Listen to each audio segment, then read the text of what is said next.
Hello sir, ಕೇಳಿಸ್ತಾ ಈ ಇದೆನಾ? ಕಾರ್ಯಕ್ರಮದ ಪ್ರಾಯೋಜಕರು ವಿಕಾಸ್ ಸೌಹಾರ್ದ ಕೋಆಪರೇಟಿವ್ ಬ್ಯಾಂಕ್. ವಿಕಾಸ್ ಬ್ಯಾಂಕ್ ಬೆಳ್ಳಿ ಹಬ್ಬದ ಸಂಭ್ರಮ. Vikas mobile app, RTGS, NEFT, IMPS, UPI, internet banking, ಕಾರ್ಡ್ಸೆಟ್ ಆಪ್ ಮುಂತಾದ ಆಧುನಿಕ ಸೌಕರ್ಯ ಹೊಂದಿದ ನವಪೀಳಿಗೆಯ ವಿಕಾಸ್ ಸೌಹಾರ್ದ ಕೋಆಪರೇಟಿವ್ ಬ್ಯಾಂಕ್. ಇದು ಕರ್ನಾಟಕದ ಹೆಮ್ಮೆಯ ಬ್ಯಾಂಕ್. ಇಂದೇ ನಿಮ್ಮ ಹತ್ತಿರದ ಶಾಖೆಗೆ ಭೇಟಿ ನೀಡಿ ಅಥವಾ ಬ್ಯಾಂಕ್ನ ವೆಬ್ಸೈಟ್ ಅನ್ನು ಸಂದರ್ಶಿಸಿ.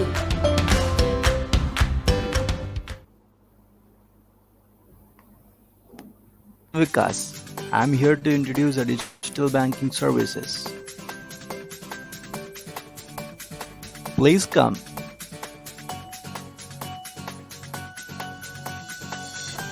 Mobile banking at your fingertips.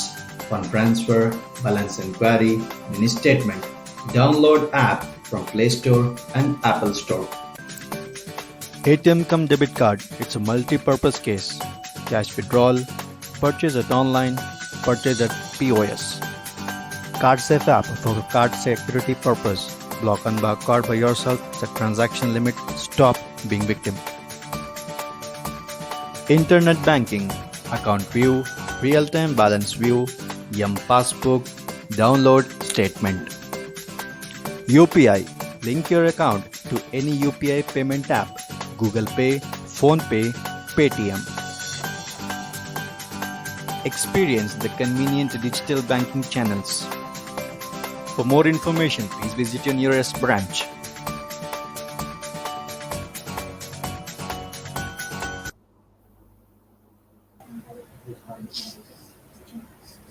ಎಲ್ಲರಿಗೂ ನಮಸ್ಕಾರಗಳು. ಎಲ್ಲ ಗ್ರಾಹಕ ಬಂಧುಗಳಿಗೂ ವಿಕಾಸ್ ಬ್ಯಾಂಕ್ ಅಧಿಕಾರಿಯಾದ ನಾನು ಅನುಪಮಾ HM ಇಂದಿನ ನಮ್ಮ ಬೆಳ್ಳಿ ಹಬ್ಬದ ಪ್ರಯುಕ್ತ ಆಯೋಜಿಸಿರುವ ಉಪನ್ಯಾಸ ಮಾಲೆ ಕಾರ್ಯಕ್ರಮಕ್ಕೆ ಸ್ವಾಗತಿಸುತ್ತೇನೆ. ಇಂದಿನ ಕಾರ್ಯಕ್ರಮದ ಉಪನ್ಯಾಸಕರಾದ ಸನ್ಮಾನ್ಯ ಶ್ರೀ ಡಾಕ್ಟರ್ ಸಂಗಮೇಶ್ ಎಸ್ ಗಣಿ ಇವರನ್ನು ಇಂದಿನ ಸಮಾರಂಭಕ್ಕೆ ಸ್ವಾಗತಿಸುತ್ತೇನೆ. ಕಾರ್ಯಕ್ರಮದ ಮುಖ್ಯ ಅತಿಥಿಗಳಾದ ಸನ್ಮಾನ್ಯ ಶ್ರೀ ದೊಡ್ಡಬಸಪ್ಪ ಸಿ ಇವರನ್ನು ಸಹ ಇಂದಿನ ಈ ಕಾರ್ಯಕ್ರಮಕ್ಕೆ ಸ್ವಾಗತಿಸುತ್ತೇನೆ. ಹಾಗೆ ನಮ್ಮ ಬ್ಯಾಂಕ್ನ ಅಧ್ಯಕ್ಷರಾದ ಸನ್ಮಾನ್ಯ ಶ್ರೀ ವಿಶ್ವನಾಥ್ ಚಾ ಹಿರೇಮಠರವರನ್ನು ಕಾರ್ಯಕ್ರಮದ ಅಧ್ಯಕ್ಷತೆ ವಹಿಸಿಕೊಂಡು ನಡೆಸಿಕೊಡುವಂತೆ ಕೋರುತ್ತೇನೆ. ಇದೀಗ ಕಾರ್ಯಕ್ರಮವನ್ನು ಪರಿಚಯ ಮತ್ತು ಸ್ವಾಗತದೊಂದಿಗೆ ಆರಂಭಿಸೋಣ. ಕಾರ್ಯಕ್ರಮಕ್ಕೆ ಆಗಮಿಸಿದ ಉಪನ್ಯಾಸಕರು, ಅತಿಥಿಗಳು, ಗಣ್ಯರು ಹಾಗೂ ಗ್ರಾಹಕರನ್ನು ಇಂದಿನ ಉಪನ್ಯಾಸ ಮಾಲೆ ಕಾರ್ಯಕ್ರಮಕ್ಕೆ ಪರಿಚಯದೊಂದಿಗೆ ಸ್ವಾಗತಿಸುವಂತೆ ನನ್ನ ಸಹೋದ್ಯೋಗಿಯಾದ ಕುಮಾರಿ ಜಯಶ್ರೀ ಅವರಲ್ಲಿ ಕೇಳಿಕೊಳ್ಳುತ್ತೇನೆ.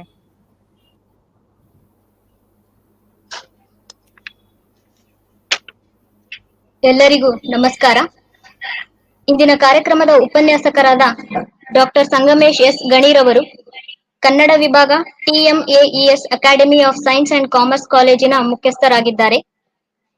ಇವರು ಹುಟ್ಟಿದ್ದು ಮೂಲತಃ ಬಾಗಲಕೋಟೆ ಜಿಲ್ಲೆ ಹುನಗುಂದ ತಾಲೂಕಿನ ಸೂಳಿಬಾವಿ ಗ್ರಾಮದಲ್ಲಿ. ಪ್ರಾಥಮಿಕ ಪ್ರೌಢ ಶಿಕ್ಷಣ ಸ್ವಗ್ರಾಮದಲ್ಲೇ ಪೂರೈಸಿಕೊಂಡಿದ್ದಾರೆ. ಇಳಕಲ್ನ ಶ್ರೀ ವಿಜಯ ಮಹಾಂತೇಶ್ವರ ವಿದ್ಯಾವರ್ತಕ ಸಂಘದ ಪದವಿ ಕಾಲೇಜಿನಲ್ಲಿ BA ಪದವಿ, ಹಂಪಿ ಕನ್ನಡ ವಿಶ್ವವಿದ್ಯಾಲಯದಿಂದ ಸ್ನಾತಕೋತ್ತರ ಪದವಿ, ಹೊಸಪೇಟೆಯ ವಿವಿ ಸಂಘದ ಶಿಕ್ಷಣ ಮಹಾವಿದ್ಯಾಲಯದಲ್ಲಿ B.Ed ಶಿಕ್ಷಣ ಪೂರೈಸಿದ್ದಾರೆ. ಸುಮಾರು 14 ವರ್ಷಗಳಿಂದಲೂ ಅಧ್ಯಾಪನದಲ್ಲಿ ತೊಡಗಿಸಿಕೊಂಡಿರುವ ಇವರು ಪ್ರಾಥಮಿಕ ಸೇರಿದಂತೆ ಸ್ನಾತಕೋತ್ತರ ತರಗತಿ ಹಂತದವರೆಗೂ ಬೋಧನೆ ಮಾಡಿದ್ದಾರೆ. ಜೊತೆಗೆ ಸಾಹಿತ್ಯಿಕ, ಸಾಂಸ್ಕೃತಿಕ ಕ್ಷೇತ್ರಗಳಲ್ಲಿಯೂ ಸಕ್ರಿಯ ಪಾಲ್ಗೊಳ್ಳುವಿಕೆ ಇವರದು. ಕನ್ನಡ, ಜಾನಪದ, ಬುಡಕಟ್ಟು ಅಧ್ಯಯನ, ಮಾಧ್ಯಮ, ರಂಗಭೂಮಿ ಮುಂತಾದ ಕ್ಷೇತ್ರಗಳಲ್ಲಿ ಇವರಿಗೆ ಹೆಚ್ಚಿನ ಆಸಕ್ತಿ. ಶಿಶುವಿನಾಳ ಶರೀಫರು ವರ್ತಮಾನದ ಅನುಸಂಧಾನ ಎಂಬ ವಿಷಯ ಕುರಿತು ಸಲ್ಲಿಸಿದ ಸಂಶೋಧನಾ ಮಹಾಪ್ರಬಂಧಕ್ಕೆ ಕರ್ನಾಟಕ ಜಾನಪದ ವಿಶ್ವವಿದ್ಯಾಲಯದಿಂದ ಡಾಕ್ಟರೇಟ್ ಪದವಿ ಪಡೆದುಕೊಂಡಿದ್ದಾರೆ. ರಾಷ್ಟ್ರೀಯ ಮತ್ತು ರಾಜ್ಯ ಮಟ್ಟದ ವಿಚಾರ ಸಂಕಿರಣಗಳಲ್ಲಿ ಪ್ರಬಂಧ ಮಂಡಿಸಿರುವ ಇವರು ಕಾವ್ಯ, ಲೇಖನ, ವಿಮರ್ಶೆ ಇತ್ಯಾದಿ ಸಾಹಿತ್ಯಿಕ ಕ್ಷೇತ್ರದಲ್ಲಿ ತಮ್ಮನ್ನು ತಾವು ತೊಡಗಿಸಿಕೊಂಡಿದ್ದಾರೆ. ಅಲ್ಲದೆ ಹೊರಳುದಾರಿಯ ಧ್ಯಾನ, ಕವನ ಸಂಕಲನ, ಡಾಕ್ಟರ್ PK ರಾಜಶೇಖರ್ ಜೀವನ ಚರಿತ್ರೆ ಪುಸ್ತಕಗಳನ್ನು ಪ್ರಕಟಿಸಿದ್ದಾರೆ. ಕವಿತೆ, ಕತೆ ಸೇರಿದಂತೆ 70ಕ್ಕೂ ಹೆಚ್ಚು ಲೇಖನಗಳು ನಾಡಿನ ವಿಜಯ ಕರ್ನಾಟಕ, ಸಂಯುಕ್ತ ಕರ್ನಾಟಕ, ಪ್ರಜಾವಾಣಿ, ಕರ್ಮವೀರ, ಹೊಸ ದಿಗಂತ, ಉದಯಕಾಲ ಮುಂತಾದ ದಿನಪತ್ರಿಕೆಗಳಲ್ಲಿಯೂ ಪ್ರಕಟವಾಗಿವೆ. ಮಾಧ್ಯಮ ಕ್ಷೇತ್ರದಲ್ಲೂ ಅನುಭವ ಹೊಂದಿರುವ ಇವರು ವಿಜಯ ಕರ್ನಾಟಕ, ಉದಯವಾಣಿ ಪತ್ರಿಕೆಯ ವರದಿಗಾರರಾಗಿಯೂ ಸೇವೆ ಸಲ್ಲಿಸಿದ್ದಾರೆ. ಹೊಸಪೇಟೆ ಆಕಾಶವಾಣಿಯಲ್ಲಿ ಉದ್ಘೋಷಕರಾಗಿ, ಕೆಸಿಎನ್ ಚಾನೆಲ್ನಲ್ಲಿ ಇವರು ವಾರ್ತಾವಾಚಕರಾಗಿ ಕೆಲಸ ನಿರ್ವಹಿಸಿದ್ದಾರೆ. ಕಲಬುರಗಿಯಲ್ಲಿ ನಡೆದ ಅಖಿಲ ಭಾರತ ಕನ್ನಡ ಸಾಹಿತ್ಯ ಸಮ್ಮೇಳನದಲ್ಲಿ ಕಾವ್ಯ ವಾಚನ ಮಾಡಿದ ಹೆಗ್ಗಳಿಕೆ ಇವರದು. ಕರ್ನಾಟಕ ಜಾನಪದ ವಿಶ್ವವಿದ್ಯಾಲಯದಲ್ಲಿ ಯೋಜನಾ ಸಹಾಯಕ, ಕ್ಷೇತ್ರ ಸಹಾಯಕರಾಗಿಯೂ ಜಾನಪದ ವಿವಿಯಲ್ಲಿ ಜಾನಪದ ವಸ್ತು ಸಂಗ್ರಹಾಲಯ ನಿರ್ಮಾಣದಲ್ಲಿ ಇವರ ಸೇವೆ ಸಂದಾಯವಾಗಿದೆ. ಈ ಅಪಾರ ಸೇವೆಗೆ ಇಂಡಿಯನ್ ಡೆವಲಪ್ಮೆಂಟ್ ಫೌಂಡೇಶನ್ ಬೆಂಗಳೂರು ಇವರಿಂದ ಸೋಷಿಯಲ್ ಆಕ್ಷನ್ ಅವಾರ್ಡ್ 2007 ಮತ್ತು 8ನೇ ಸಾಲಿನಲ್ಲಿ ಮತ್ತು ಜಾನಪದ ಪರಿಷತ್ತು ಜಿಲ್ಲಾ ಘಟಕ ಬಾಗಲಕೋಟೆ ಇವರಿಂದ ಜಾನಪದ ವಿವಿಯಿಂದ ಡಾಕ್ಟರೇಟ್ ಪದವಿ ಪಡೆದಿದ್ದಾರೆ. ಹೀಗೆ ಅನೇಕ ಗೌರವ ಪುರಸ್ಕಾರ ಹಾಗೂ ಸನ್ಮಾನಗಳು ಶ್ರೀಯುತರನ್ನು ಹುಡುಕಿಕೊಂಡು ಬಂದಿವೆ. ಶ್ರೀಯುತರನ್ನು ಕಾರ್ಯಕ್ರಮಕ್ಕೆ ಹೃತ್ಪೂರ್ವಕವಾಗಿ ಸ್ವಾಗತ ಕೋರುತ್ತೇನೆ. ಹಾಗೆ ಈ ಕಾರ್ಯಕ್ರಮದ ಅತಿಥಿಗಳಾದ ಸನ್ಮಾನ್ಯ ಶ್ರೀ ದೊಡ್ಡಬಸಪ್ಪ ಸಿ ಇವರು ಮೂಲತಃ ಹೊಸಪೇಟೆಯವರಾಗಿದ್ದು, ಇವರು ಸಹಕಾರಿ ಸಂಘಗಳ ಲೆಕ್ಕ ಪರಿಶೋಧಕರಾಗಿ ಸತತ 28 ವರ್ಷಗಳ ಕಾಲ ಸೇವೆ ಸಲ್ಲಿಸಿ ನಿವೃತ್ತಿಯನ್ನು ಹೊಂದಿರುತ್ತಾರೆ. ನಿವೃತ್ತಿಯ ನಂತರ ಸಮಾಜ ಸೇವೆ ಕಡೆಗೆ ಒಲವು ತೋರಿದ ಇವರು ವೀರಶೈವ ವಿದ್ಯಾವರ್ತಕ ಸಂಘದ ನಿರ್ದೇಶಕರಾಗಿ ಕಾರ್ಯನಿರ್ವಹಿಸುತ್ತಿದ್ದಾರೆ. ಅಲ್ಲದೆ ಹೊಸಪೇಟೆ ಸಿಟಿ ಕೋಆಪರೇಟಿವ್ ಬ್ಯಾಂಕಿನಲ್ಲಿ ನಿರ್ದೇಶಕರಾಗಿ ಆಯ್ಕೆಯಾಗಿರುತ್ತಾರೆ. ಶ್ರೀಯುತರನ್ನು ಕಾರ್ಯಕ್ರಮಕ್ಕೆ ಹೃತ್ಪೂರ್ವಕವಾಗಿ ಸ್ವಾಗತ ಕೋರುತ್ತೇನೆ. ನಮ್ಮ ಬ್ಯಾಂಕಿನ ಸಂಸ್ಥಾಪಕರು, ಬ್ಯಾಂಕಿನ ಹಾಲಿ ಅಧ್ಯಕ್ಷರು ಹಾಗೂ ರಾಜ್ಯ ಸರ್ಕಾರದಿಂದ ಸಹಕಾರಿ ರತ್ನ ಪ್ರಶಸ್ತಿ ಪುರಸ್ಕೃತರೂ ಆಗಿರುವ ಸನ್ಮಾನ್ಯ ಶ್ರೀ ವಿಶ್ವನಾಥ್ ಚಾ ಹಿರೇಮಠರವರು ಈ ಕಾರ್ಯಕ್ರಮದ ಅಧ್ಯಕ್ಷತೆ ವಹಿಸಿಕೊಂಡು ನಡೆಸಿಕೊಡಲಿದ್ದಾರೆ. ಅವರಿಗೆ ನಿಮ್ಮೆಲ್ಲರ ಪರವಾಗಿ ತುಂಬು ಹೃದಯದ ಸ್ವಾಗತ ಬಯಸುತ್ತೇನೆ. ಅಂತೆಯೇ ಇಂದಿನ ಉಪನ್ಯಾಸ ಮಾಲೆ ಕಾರ್ಯಕ್ರಮಕ್ಕೆ ಆಗಮಿಸಿದ ನಮ್ಮ ಬ್ಯಾಂಕ್ನ ನಿರ್ದೇಶಕರುಗಳನ್ನು, ಸದಸ್ಯರುಗಳನ್ನು, ಗ್ರಾಹಕರುಗಳನ್ನು, ಮಾಧ್ಯಮ ವರ್ಗದವರನ್ನು ಹಾಗೂ ಎಲ್ಲಾ ಸಿಬ್ಬಂದಿ ವರ್ಗದವರನ್ನು ಸಹ ಹೃತ್ಪೂರ್ವಕವಾಗಿ ಸ್ವಾಗತಿಸುತ್ತೇನೆ. ಅವಕಾಶಕ್ಕಾಗಿ ಧನ್ಯವಾದಗಳು. ಪರಿಚಯದೊಂದಿಗೆ ಸ್ವಾಗತವನ್ನು ನಡೆಸಿಕೊಟ್ಟ ಕುಮಾರಿ ಜಯಶ್ರೀ ಅವರಿಗೆ ಧನ್ಯವಾದಗಳು. ಇದೀಗ ಕಾರ್ಯಕ್ರಮದಲ್ಲಿ ಪಾಲ್ಗೊಂಡ ಅತಿಥಿಗಳಾದ ಸನ್ಮಾನ್ಯ ಶ್ರೀ ದೊಡ್ಡಬಸಪ್ಪ ಸಿ ಇವರು ಅತಿಥಿ ನುಡಿಗಳನ್ನಾಡುವಂತೆ ಕೋರುತ್ತೇನೆ.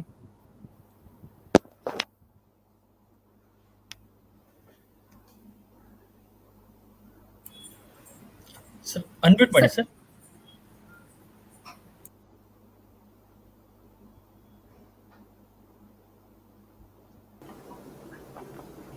ಎಲ್ಲರಿಗೂ ನಮಸ್ಕಾರ. ಕೇಳ್ತಿದೆಯಲ್ಲ? ಕೇಳಿಸ್ತಿದೆ ಸರ್. ಹಲೋ, ಎಲ್ಲರಿಗೂ ನಮಸ್ಕಾರ. ಈ ದಿನ ಬೆಳ್ಳಿ ಹಬ್ಬದ ಉಪನ್ಯಾಸಕ ಮಾಲೆಯಲ್ಲಿ ಕರ್ಣಿಕರ ಕಂಬ 12ರಲ್ಲಿ ಈ ದಿನದ ಕಾರ್ಯಕ್ರಮ ಅಧ್ಯಕ್ಷ ವಹಿಸುವಂಥ ಹಿರೇಮಠವರಿಗೂ ಮತ್ತು ಉಪನ್ಯಾಸಕರಾದ ಶ್ರೀ ಸಂಗಮೇಶ್ ಗಣಿಯವರಿಗೂ ನನ್ನ ನಮಸ್ಕಾರಗಳು.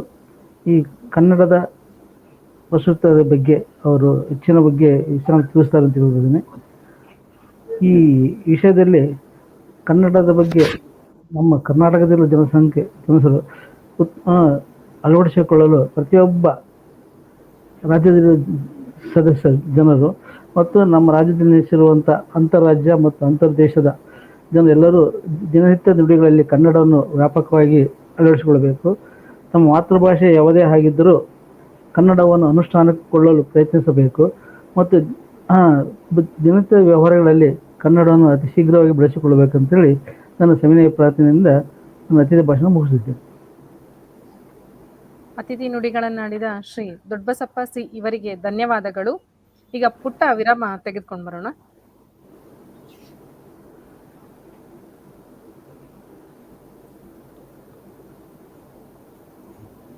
ವಿಕಾಸ್ ಬ್ಯಾಂಕ್ ಬೆಳ್ಳಿ ಹಬ್ಬದ ಸಂಭ್ರಮ.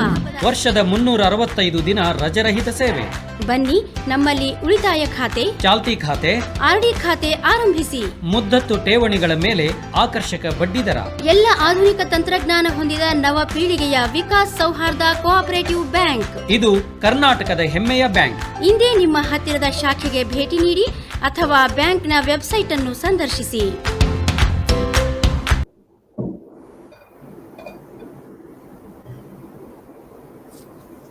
ಈ ಕಾರ್ಯಕ್ರಮದ ಪ್ರಾಯೋಜಕರು ವಿಕಾಸ್ ಸೌಹಾರ್ದ ಕೋಆಪರೇಟಿವ್ ಬ್ಯಾಂಕ್. ವಿಕಾಸ್ ಬ್ಯಾಂಕ್ ಬೆಳ್ಳಿ ಹಬ್ಬದ ಸಂಭ್ರಮ. ಜೀವ ವಿಮಾ ಸಾಮಾನ್ಯ ವಿಮಾ ಕಂಪನಿಗಳ ಸಹಯೋಗದಲ್ಲಿ ನಮ್ಮೆಲ್ಲ ಗ್ರಾಹಕರ ಜೀವ, ಆರೋಗ್ಯ ಹಾಗೂ ಅವರ ಆಸ್ತಿಗಳಿಗೆ ವಿಮಾ ಸೌಲಭ್ಯ ಹಾಗೂ ಫಾಸ್ಟ್ಯಾಗ್ನಂತಹ ಸೌಕರ್ಯ ಹೊಂದಿದ ನವಪೀಳಿಗೆಯ ವಿಕಾಸ್ ಸೌಹಾರ್ದ ಕೋಆಪರೇಟಿವ್ ಬ್ಯಾಂಕ್. ಇದು ಕರ್ನಾಟಕದ ಹೆಮ್ಮೆಯ ಬ್ಯಾಂಕ್. ಇಂದೇ ನಿಮ್ಮ ಹತ್ತಿರದ ಶಾಖೆಗೆ ಭೇಟಿ ನೀಡಿ ಅಥವಾ ಬ್ಯಾಂಕ್ ವೆಬ್ಸೈಟ್ ಅನ್ನು ಸಂದರ್ಶಿಸಿ. ಇಂದಿನ ಕಾರ್ಯಕ್ರಮದ ಪ್ರಮುಖ ಘಟ್ಟವಾದ ಉಪನ್ಯಾಸವನ್ನು ಡಾಕ್ಟರ್ ಸಂಗಮೇಶ್ ಎಸ್ ಗಣಿ ಇವರು ಕನ್ನಡ ನಾಡು ನುಡಿ ಚಿಂತನೆ ವರ್ತಮಾನದ ಅನುಸಂಧಾನ ಕುರಿತು ಉಪನ್ಯಾಸ ಪ್ರಾರಂಭಿಸುವಂತೆ ಕೋರುತ್ತೇನೆ. ಅವರಿಗೆ ವೇದಿಕೆಯನ್ನು ಅನುವು ಮಾಡಿಕೊಡುತ್ತೇವೆ. ಧನ್ಯವಾದಗಳು. ನನ್ನ ಧ್ವನಿ ಕೇಳಿಸ್ತಾ ಇದೆಯಲ್ಲ ಸರ್? ಸರ್, ಕೇಳ್ತಾ ಇದೆ ಸರ್.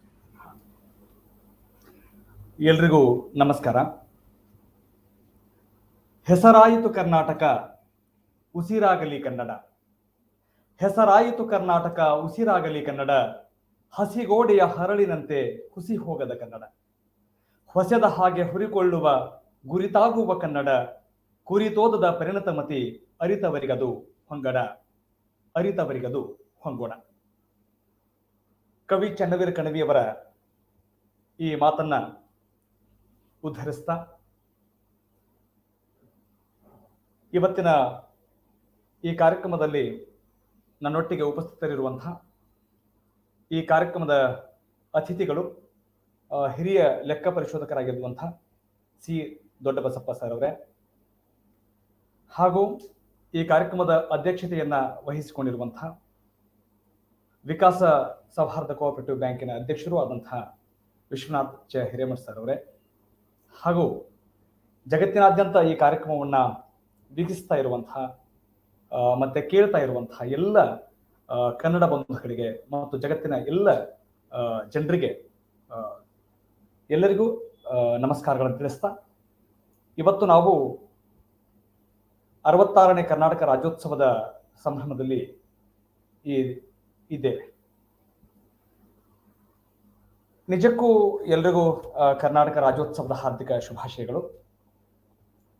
ಇವತ್ತು ನಾನು ಮಾತನಾಡಲಿರುವಂತಹ ವಿಷಯ ಕನ್ನಡ ನಾಡು ನುಡಿ ಚಿಂತನೆ ವರ್ತಮಾನದ ಅನುಸಂಧಾನ ಅಂತ. ಇದಕ್ಕಿಂತ ಪೂರ್ವದಲ್ಲಿ ನನ್ನ ವಿಷಯವನ್ನು ಪ್ರಸ್ತಾಪ ಮಾಡೋದಕ್ಕಿಂತ ಪೂರ್ವದಲ್ಲಿ ಒಂದು ಬ್ಯಾಂಕ್ ಒಂದು ಹಣಕಾಸು ಅಥವಾ ವ್ಯವಹಾರಗಳನ್ನ ಮಾಡ್ತಾ ಇರುವಂತಹ, ತನ್ನದೇ ಒಂದು ಸೀಮಿತ ವಲಯದೊಳಗೆ ಕಾರ್ಯನಿರ್ವಹಿಸ್ತಾ ಇರುವಂತಹ, ಗ್ರಾಹಕರನ್ನ ಕೇಂದ್ರವಾಗಿರಿಸಿಕೊಂಡು ಕೆಲಸ ಮಾಡ್ತಾ ಇರುವಂತಹ ಬ್ಯಾಂಕ್ಗಳು ಹೀಗೆ ಸಮಾಜಮುಖಿಯಾದ ನಡೆಗಳನ್ನ ಮತ್ತು ಸಾಂಸ್ಕೃತಿಕ ಪ್ರಜ್ಞೆಯನ್ನ ಇಟ್ಕೊಂಡು ಕಾರ್ಯಪ್ರವೃತ್ತವಾಗಿರುವಂತಹ ಇತಿಹಾಸ ಅಥವಾ ಆ ಪ್ರಯತ್ನಗಳು ಬಹಳ ವಿರಳ ಅಂತಲೇ ಹೇಳಬಹುದು. ಅಂತಹ ವಿರಳ ಪ್ರಯತ್ನಗಳಲ್ಲಿ ವಿಕಾಸ ಸೌಹಾರ್ದ ಕೋಆಪರೇಟಿವ್ ಬ್ಯಾಂಕ್ ಮಾಡ್ತಾ ಇರುವಂತಹದ್ದು ಅತ್ಯಂತ ಶ್ಲಾಘನೀಯವಾದಂತಹ ಕೆಲಸ. ಇದರ ಹಿಂದೆ ಬಹಳ ತೀಕ್ಷ್ಣಮತಿಗಳು, ಸೂಕ್ಷ್ಮಗ್ರಾಹಿಗಳು, ಅಧ್ಯಯನಶೀಲರು ಮತ್ತೆ ವರ್ತಮಾನದ ವಿದ್ಯಮಾನಗಳನ್ನು ಬಹಳ ಸೂಕ್ಷ್ಮವಾಗಿ ಅವಲೋಕನ ಮಾಡತಕ್ಕಂತಹ ಸೂಕ್ಷ್ಮಮತಿಗಳು ಆದಂತಹ ಈ ಬ್ಯಾಂಕಿನ ಅಧ್ಯಕ್ಷರಾದಂತಹ ವಿಶ್ವನಾಥ್ ಚ ಹಿರೇಮಠ್ ಸರ್ ಅವರು ಮತ್ತು ಬ್ಯಾಂಕಿನ ಎಲ್ಲ ಸರ್ವ ಆಡಳಿತ ಮಂಡಳಿಯ ಸದಸ್ಯರು ಜೊತೆಗೆ ಸಿಬ್ಬಂದಿಗಳು ಒಂದು ಸಾಂಸ್ಕೃತಿಕವಾದಂತಹ ಮನಸ್ಸು ಇದ್ದ ಕಾರಣಕ್ಕಾಗಿಯೇ ಈ ತರಹದ ಚಟುವಟಿಕೆಗಳು ಸಾಧ್ಯ ಅಂತ ಅನ್ನೋದನ್ನ ಬಹಳ ಮುಖ್ಯವಾಗಿ ಇಲ್ಲಿ ನಾನು ಹೇಳ್ತಾ, ಇಂಥದೊಂದು ಕಾಳಜಿ ಅಂದ್ರೆ ಸಮಾಜದ ಒಂದು ಭಾಗವಾಗಿದ್ದುಕೊಂಡು ಸಮಾಜಕ್ಕೆ ಏನು ಕೊಡುಗೆ ಕೊಡಬೇಕು ಅನ್ನುವ ಪ್ರಶ್ನೆಗೆ ನಾವು ಉತ್ತರವನ್ನು ಕಂಡುಕೊಳ್ಳುವುದಾದ್ರೆ ಆದ್ರೆ ಈ ತರಹದ ಪ್ರಯತ್ನಗಳ ಮೂಲಕವಾಗಿ ಉತ್ತರ ಕಂಡುಕೊಳ್ಳೋಕೆ ಸಾಧ್ಯ ಅಂತ. ಇಂಥದೊಂದು ಸಾರ್ಥಕವಾದಂತಹ ಪ್ರಯತ್ನವನ್ನ ಮಾಡ್ತಾ ಇರುವಂತಹ ಈ ವಿಕಾಸ ಸೌಹಾರ್ದ ಬ್ಯಾಂಕ್ ಎಲ್ಲ ಅಧ್ಯಕ್ಷರಾದಿಯಾಗಿ ಎಲ್ಲರನ್ನ ಬಹಳ ಪ್ರೀತಿಪೂರ್ವಕವಾಗಿ ನಾನು ಇಡೀ ಎಲ್ಲ ಗ್ರಾಹಕರ ಪರವಾಗಿ, ಕನ್ನಡಿಗರ ಪರವಾಗಿ ಹೃತ್ಪೂರ್ವಕವಾದಂತಹ ಅಭಿನಂದನೆಗಳನ್ನ ಮೊದಲಿಗೆ ತಿಳಿಸೋದಕ್ಕೆ ಬಯಸ್ತೇನೆ. ವಿಕಾಸ ಸೌಹಾರ್ದ ಕೋಆಪರೇಟಿವ್ ಬ್ಯಾಂಕಿನ ಜೊತೆಗೆ ನನ್ನ ಒಡನಾಟ 2006ರಿಂದನೂ ಆರಂಭ ಆಗಿದೆ.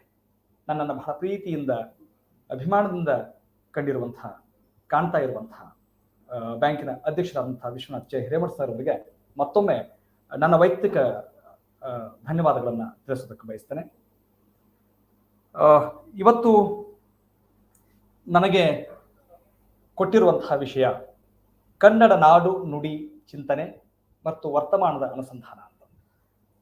ಸಹಜವಾಗಿ ಸಾಲಿ ರಾಮಚಂದ್ರಾಯರ ಒಂದು ಮಾತಿದೆ, ಕನ್ನಡದ ನೆಲದ ಪುಲ್ಯನಗೆ ಪಾವನ ತುಳಸಿ, ಕನ್ನಡದ ನೆಲದ ನೀರುವಲ ನೆನಗೆ ದೇವನದಿ, ಕನ್ನಡದ ನೆಲದ ಕಲ್ಲೆನಗೆ ಶಾಲಗ್ರಾಮ ಶಿಲೆ ಅಂತ. ಎಷ್ಟು ಅಭಿಮಾನಪೂರ್ವಕವಾದಂತಹ ಮಾತು ಇದು.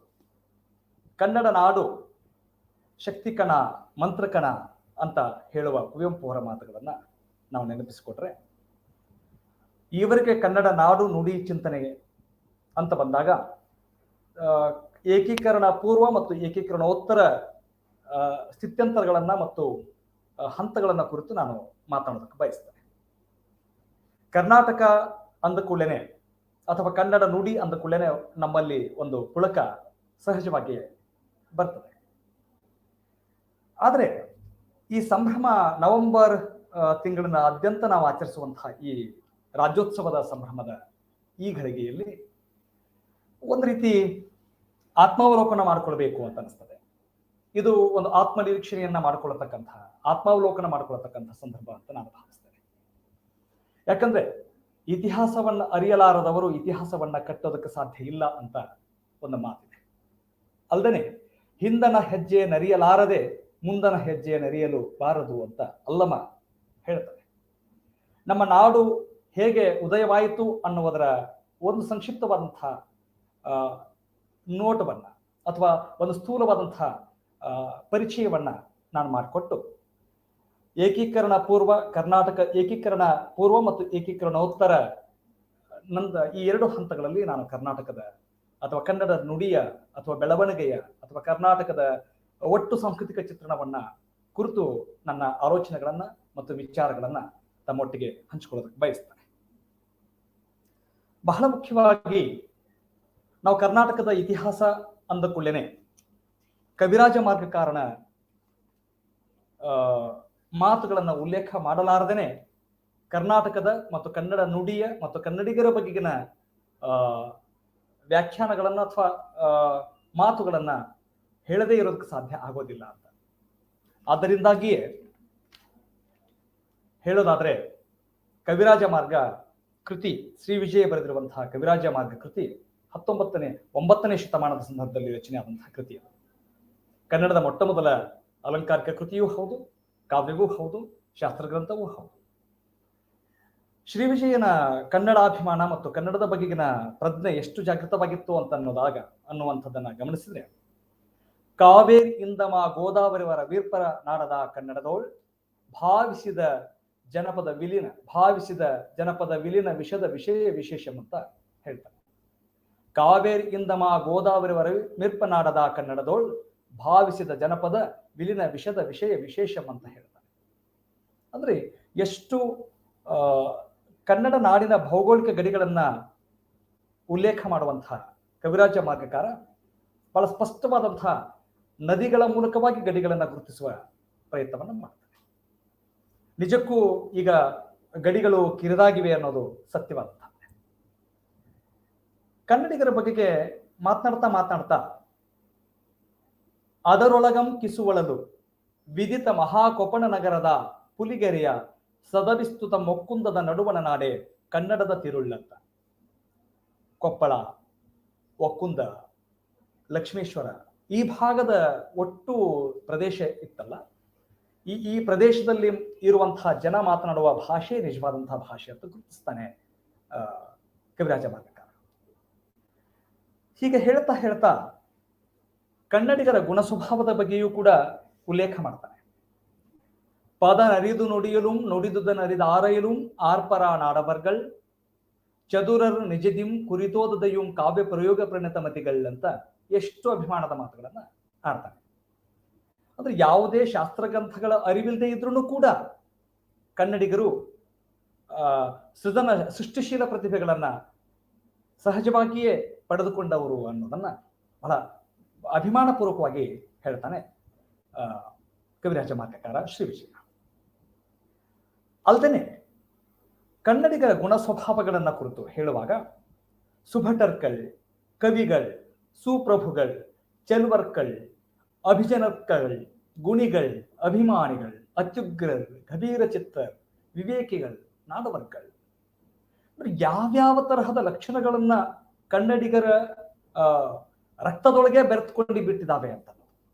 ವಿವೇಕಿಗಳು ಒಂದು ಪದವನ್ನ ಮಾತನಾಡಬೇಕಾದರೂ ಕೂಡ ಅತ್ಯಂತ ಕಾವ್ಯಮಯವಾಗಿ ಅಥವಾ ಕಾವ್ಯವನ್ನ ಕಟ್ಟುವ ರೀತಿಯಲ್ಲಿ ಅಥವಾ ಕಾವ್ಯದ ದೋಷಗಳನ್ನ ಗುರುತಿಸುವ ಒಂದು ತೀಕ್ಷ್ಣಮತಿಯ ಪ್ರಜ್ಞೆ ಕನ್ನಡಿಗರಿಗೆ ಸಹಜವಾಗಿಯೇ ಬಂದಿದೆ ಅಂತ ಹೇಳ್ತಾನೆ ಕನ್ನಡಿಗರು ವಿವೇಕಿಗಳು, ಸಹಿಷ್ಣುಗಳು, ಅಭಿಮಾನಿಗಳು ಅಂತ ಹೇಳ್ತಾರೆ. ಹೀಗೆ ಒಟ್ಟು ಕವಿರಾಜ ಮಾರ್ಗದ ಈ ಮಾತುಗಳನ್ನ ಉಲ್ಲೇಖ ಮಾಡಿಕೊಂಡು ಕನ್ನಡದ ಬಗೆಗಿನ ಏಕೀಕರಣ ಪೂರ್ವದ ಒಂದು ಚಿತ್ರಣವನ್ನ ಒಂದು ಸ್ಥೂಲವಾಗಿ ನೋಡೋದಾದ್ರೆ, ಈ ಕವಿರಾಜ ಮಾರ್ಗಕಾರನ ಮಾತುಗಳನ್ನ ಮತ್ತೆ ನಾನು ಮುಂದೆ ವಿಸ್ತರಿಸ್ತೇನೆ. ಬಹಳ ಸೂಕ್ಷ್ಮವಾಗಿ ಆಲೋಚನೆ ಮಾಡಿದ್ರೆ ಅದರ ಅಂತರ್ಗತಗೊಂಡಿರುವಂತಹ ವಿಚಾರಗಳನ್ನ ಇವತ್ತಿನ ಕಾಲದ ಒಟ್ಟು ಸಂದರ್ಭಕ್ಕೆ ಅನ್ವಯಿಸಿ ಮಾತಾಡದ ಹಾಗೇನೆ ಆಗತ್ತೆ. ಅಷ್ಟೊಂದು ಪ್ರಸ್ತುತವಾದಂತಹ ವಿಚಾರಗಳನ್ನ ಪ್ರಸ್ತಾಪ ಮಾಡಿರುವಂತಹದ್ದು ಕವಿರಾಜ ಮಾರ್ಗದಲ್ಲಿ ನಾವು ಗಮನಿಸಬೇಕಾಗತ್ತೆ. ಈಗ ಕರ್ನಾಟಕದ ಉದಯದ ಹಿನ್ನೆಲೆ ಅಥವಾ ಇತಿಹಾಸವನ್ನ ಒಂದು ಸಂಕ್ಷಿಪ್ತವಾದ ಒಂದು ಸ್ಥೂಲವಾದ ನೋಟವನ್ನ ಪಕ್ಷಿ ನೋಟವನ್ನ ನೋಡೋದಾದ್ರೆ, ಭಾರತ 1947 ಸ್ವಾತಂತ್ರ್ಯ ಆಯಿತು, ಬ್ರಿಟಿಷರಿಂದ ಬಿಡುಗಡೆ ಆಯಿತು. ಅದರ ಜೊತೆಗೇನೆ ಕರ್ನಾಟಕದ ಏಕೀಕರಣದ ಕನಸನ್ನ ಸಾಕಾರಗೊಳಿಸೋದಕ್ಕೆ ಪ್ರಯತ್ನಗಳು ಕೂಡ ನಡೀತಾ ಇತ್ತು. ಕರ್ನಾಟಕ ದೇಶದಲ್ಲಿ ಭಾಷಾವಾರು ಪ್ರಾಂತ್ಯಗಳ ರಚನೆ ಆಯಿತು. ಅದಾದ್ಮೇಲೆ ಭಾಷಿಕರು ಒಟ್ಟಾಗಿರಬೇಕು ಅನ್ನುವ ನಿಟ್ಟಿನಿಂದ ಒಂದು ಆಡಳಿತದ ತೆಕ್ಕೆಗೆ ಒಳಪಡಬೇಕು ಅಂತನ್ನುವ ದೃಷ್ಟಿಯಿಂದ ಕನ್ನಡ ಮಾತನಾಡುವ ಭಾಷಿಕರು ಒಂದೇ ಪ್ರದೇಶದಲ್ಲಿ ಇರಬೇಕು ಅನ್ನುವಂತಹ ದೃಷ್ಟಿಯಿಂದ ಶೈಕ್ಷಣಿಕವಾಗಿ, ಆರ್ಥಿಕವಾಗಿ, ಸಾಮಾಜಿಕವಾಗಿ, ಸಾಂಸ್ಕೃತಿಕವಾದಂತಹ ಎಲ್ಲ ಲಕ್ಷಣಗಳನ್ನ ಒಳಗೊಂಡಿರ್ತಕ್ಕಂತಹ ಸಮುದಾಯಗಳು ಒಟ್ಟಿಗೆ ಇರಬೇಕು ಅನ್ನುವ ಕಾರಣಕ್ಕೋಸ್ಕರ ಒಂದು ಆಡಳಿತದ ತೆಕ್ಕೆಗೆ ಒಳಪಡುವ ಉದ್ದೇಶದಿಂದ ಏಕೀಕರಣದ ಕನಸು ಹುಟ್ಕೊಳ್ತು ಅಂತ. ಏಕೀಕರಣದ ಸಂದರ್ಭವನ್ನ ಗಮನಿಸೋದಾದ್ರೆ ನಮಗೆ ಮುಖ್ಯವಾಗಿ ಒಂದು ಉಲ್ಲೇಖ ಮಾಡೋದಕ್ಕೆ ನಾನು ಬಯಸ್ತೇನೆ. ಕರ್ನಾಟಕ ಏಕೀಕರಣದ ಬೀಜ ಬಿತ್ತಿದ್ದು ಮೊದಲಿಗೆ ಎಲ್ಲಿ ಅಂತ ಹೇಳಿದ್ರೆ ಬಳ್ಳಾರಿಯ ಭಾಗದಲ್ಲಿ ಅಂತ. ಕ್ರಿಸ್ತಶಕ 18ನೇ ಶತಮಾನದಲ್ಲಿ 1800ರಲ್ಲಿ ಬಳ್ಳಾರಿ ಜಿಲ್ಲೆಯ ಕಲೆಕ್ಟರ್ ಆಗಿದ್ದಂತಹ ಥಾಮಸ್ ಮಂಡ್ರೋ ಈ ಏಕೀಕರಣದ ಪ್ರಸ್ತಾಪವನ್ನ ಆಗಿನ ಕಾಲದ ಬ್ರಿಟಿಷ್ ಸರ್ಕಾರದ ಮುಂದೆ ಇಡುತ್ತಾರೆ. ಹಾಗಾಗಿ ಇಡೀ ಏಕೀಕರಣದ ಬೀಜ ಬಿತ್ತಿದ್ದು ಈ ನಮ್ಮ ಬಳ್ಳಾರಿ ಭಾಗದ ನೆಲದಲ್ಲಿ ಅಂತನ್ನೋದು ಬಹಳ ಗಮನಿಸಬೇಕಾದಂತಹ ಸಂಗತಿ ಅಂತ ನಾನು ಅಂದ್ಕೊಳ್ತೇನೆ. ಇದನ್ನ ಬಹಳ ಪ್ರೀತಿಯಿಂದ ಇದನ್ನ ನೆನಪು ಮಾಡ್ಕೋಬೇಕಾಗತ್ತೆ.